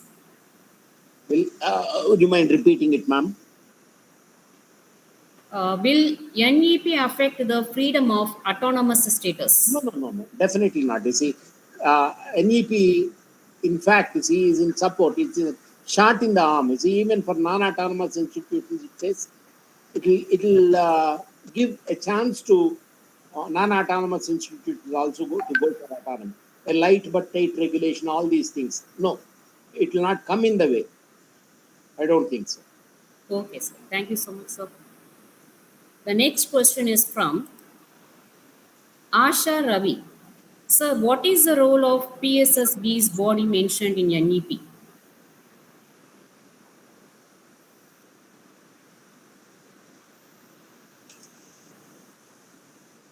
What exactly are you referring to? Professional standard setting bodies I was making a reference to. Yes, sir. Professional standard, National Professional Council of Teacher statistics. Education, Veterinary Council of India, agricultural, all these things. They'll be recommendatory in nature. They'll be taking part in this.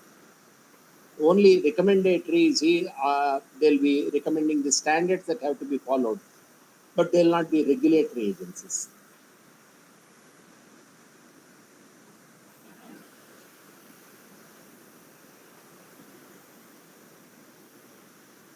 The next question is from the same participant, Asha Ravi. Sir, what are the challenges facing higher education?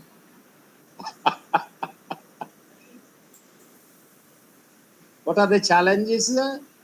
Higher education.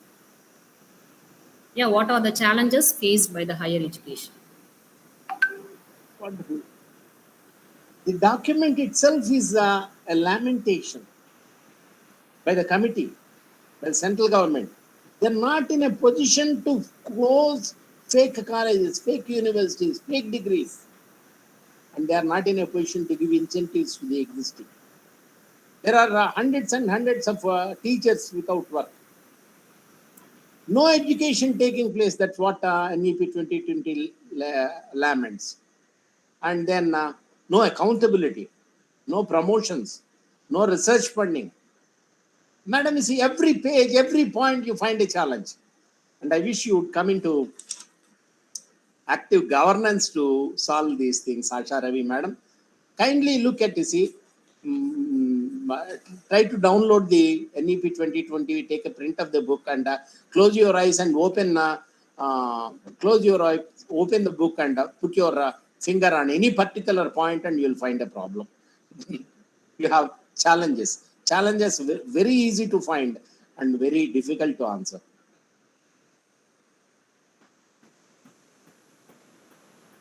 The next question is from Parameshwari A.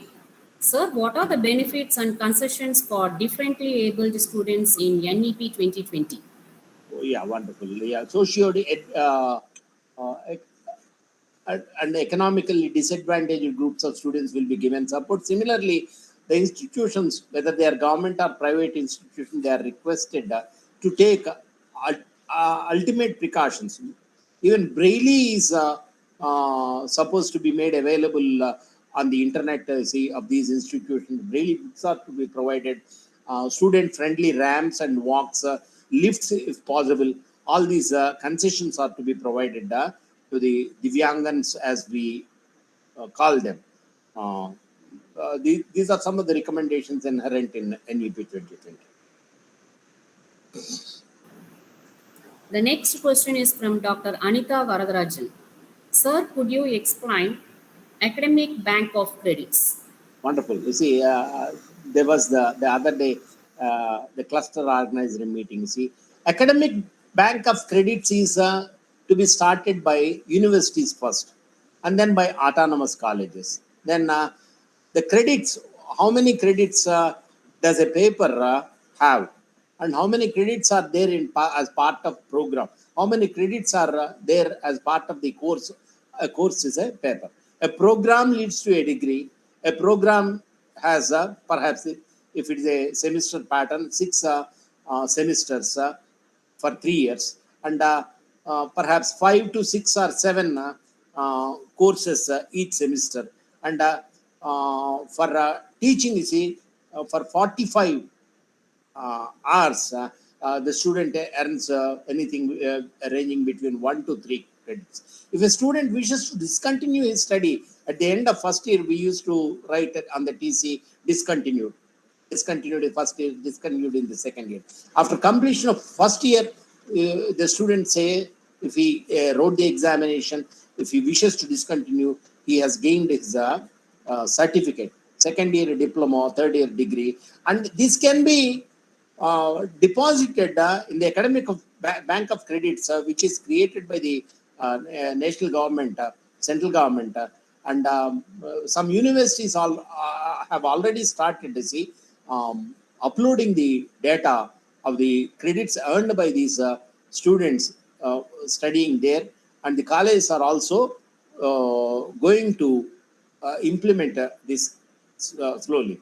Instead of see running from one place to another place to get your marks or all these things, you can directly digitally download your academic bank of credits, which is to take place in a phased manner from the universities to the affiliated colleges and perhaps to autonomous institutions. It will be of help, and it will also we help to the recruiting agencies.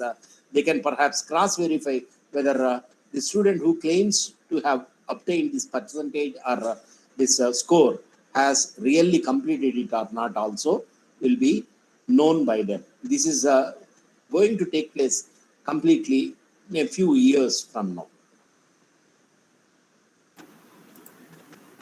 The next question is from Venkatramana Rao Kantu. What is the criteria applied for giving the autonomy?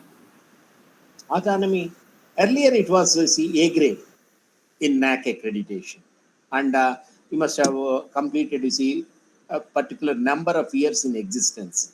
Now the government, as per basis of on the basis of NEP 2020, says all colleges will have to become part of clusters, and they'll become autonomous by 2035. Perhaps they may be changing their modalities. The basic requirements for starting a college, affiliation, all these things will be there, but NAC accreditation is compulsory, A grade is compulsory. But recently, see, several colleges with the new NAC assessment system have fallen from, after the DVBs, they have fallen from A and A plus to B double plus. So as per the existing procedures, only A grade colleges will be under autonomy. So we do not know, we have to wait and see. But as things stand now, autonomy requires, A grade in NAC, and the basic requirement to be an affiliated college with the required infrastructure and so on and so forth.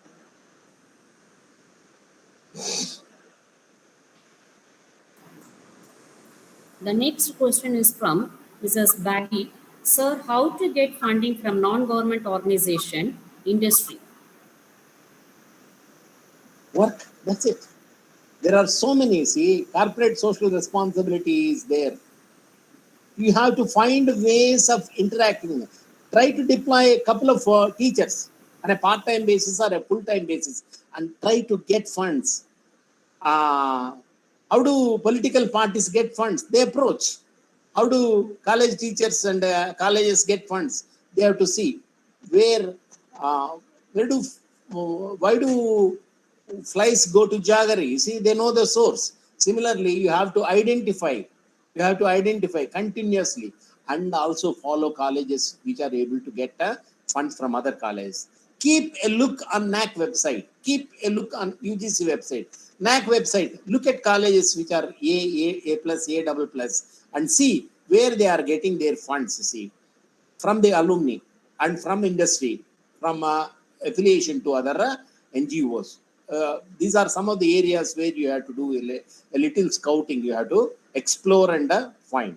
So nobody will come to you unless you have to go, because it's our job, it's our need, it's our necessity to go and approach them. And in Gudivada, as I have been telling you, see, there are fets organized by students. The students go. A fet is a cultural activity where the students highlight their talents, also commercial talents.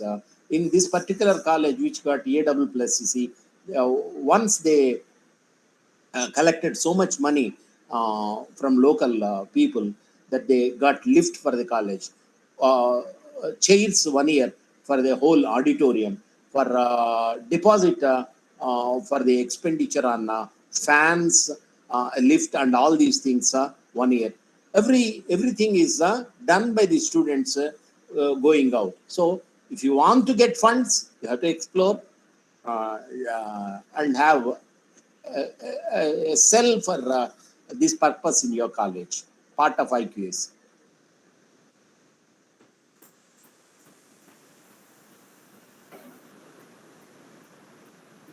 The next question is also from the same participant, Mrs. Baggy. Sir, difference between OEC certificate course, add-on course, and vocational course. Difference between UGC certificate course, add-on course, And vocational course. vocational courses. Vocational courses under SWOC, skill orientation courses, there are. UGC says, see, certificate courses and add-on courses are of particular specified duration with a prescribed curriculum. See, if you go to UGC website, there are umpteen number of circulars, and the modalities have also been clearly specified, clearly outlined. So, will it be possible for us to conduct these or not? And if there is any curriculum prescribed to be followed, all these questions can be answered. You see, we just explore in the UGC website regarding the guidelines to be followed in implementing. So, whatever course you want to, certificate, add-on, whatever, you have to follow not only the UGC norms, but also the guidelines of your university for them. And you have to have trained professionals or trained faculty members to handle these classes, duration, everything. You see, time frame, everything has to be recorded. Yes, ma'am. The last question is from Dr. Srinivasa Kumar Yam. Sir, if we get A plus autonomous, inspection will not be conducted or not? They say now, they say, but we are not sure. But it's always better to have an inspection team. Having you see people come to your college to interact with them, you see, perhaps it's good. Why not?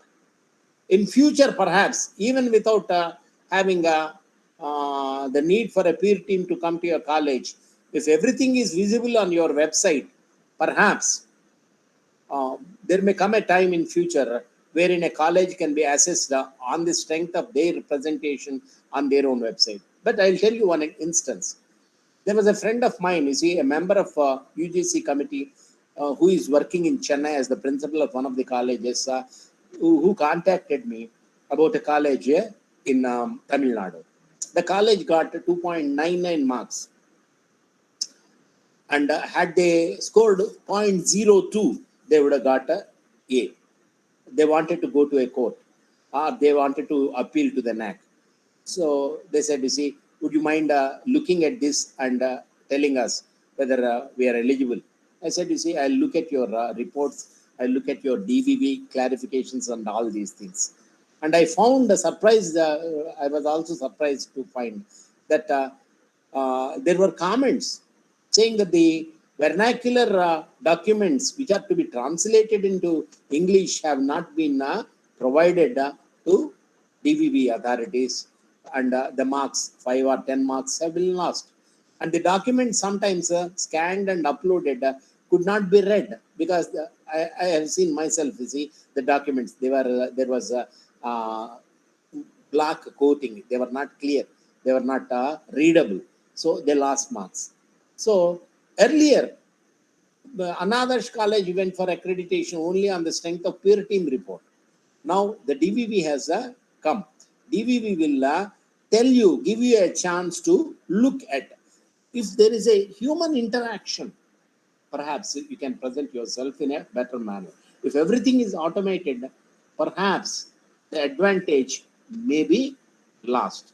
We are speaking about formative assessment, summative assessment, and diagnostic assessment. Earlier, there used to be one test at the end of the year. You do not know what kind of student he is or she is.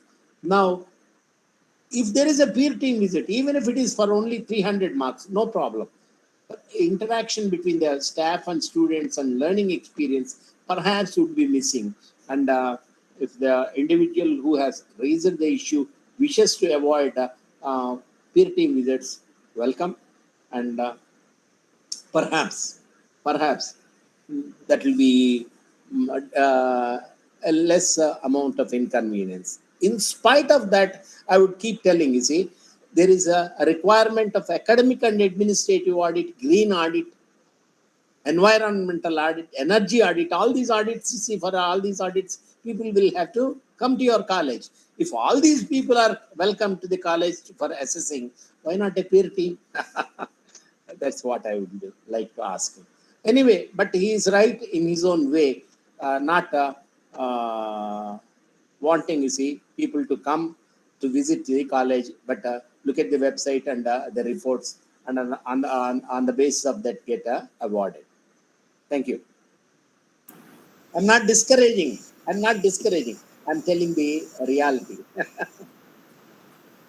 Once again, thank you, sir, for clarifying all the queries of the participants and also enrich the faculty members with the much needed aspect of NEP 2020.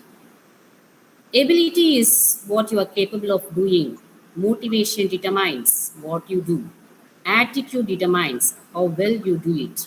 Such a person of ability, motivation, and attitude is Dr. Anita Raman, Vice Principal and Dean, Academics, Adarsh College for Women, and request her to propose a vote of thanks. Over to you, ma'am.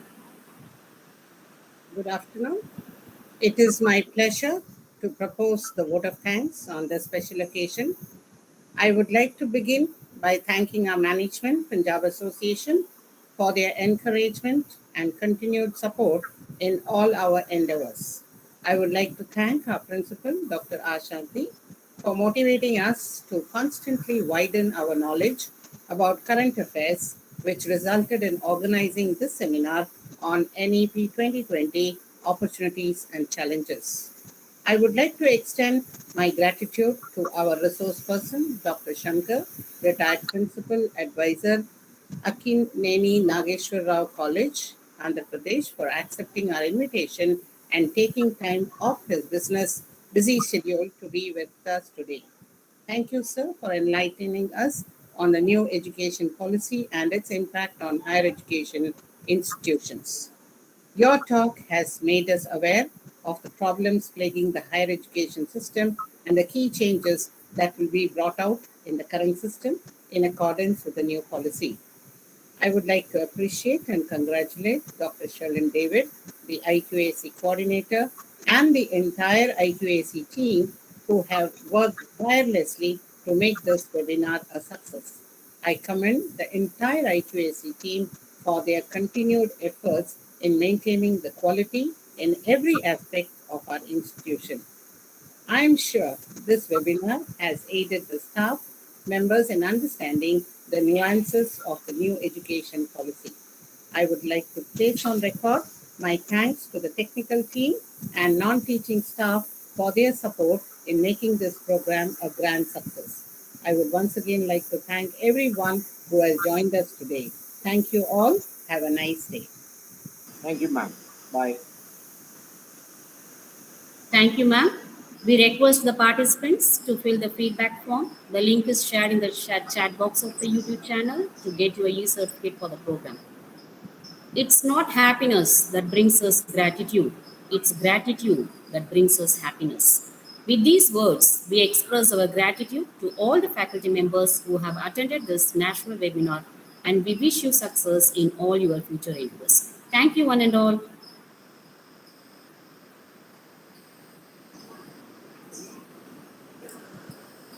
I request principal, vice principal to continue for a minute in the Google Meet so that we can take a picture.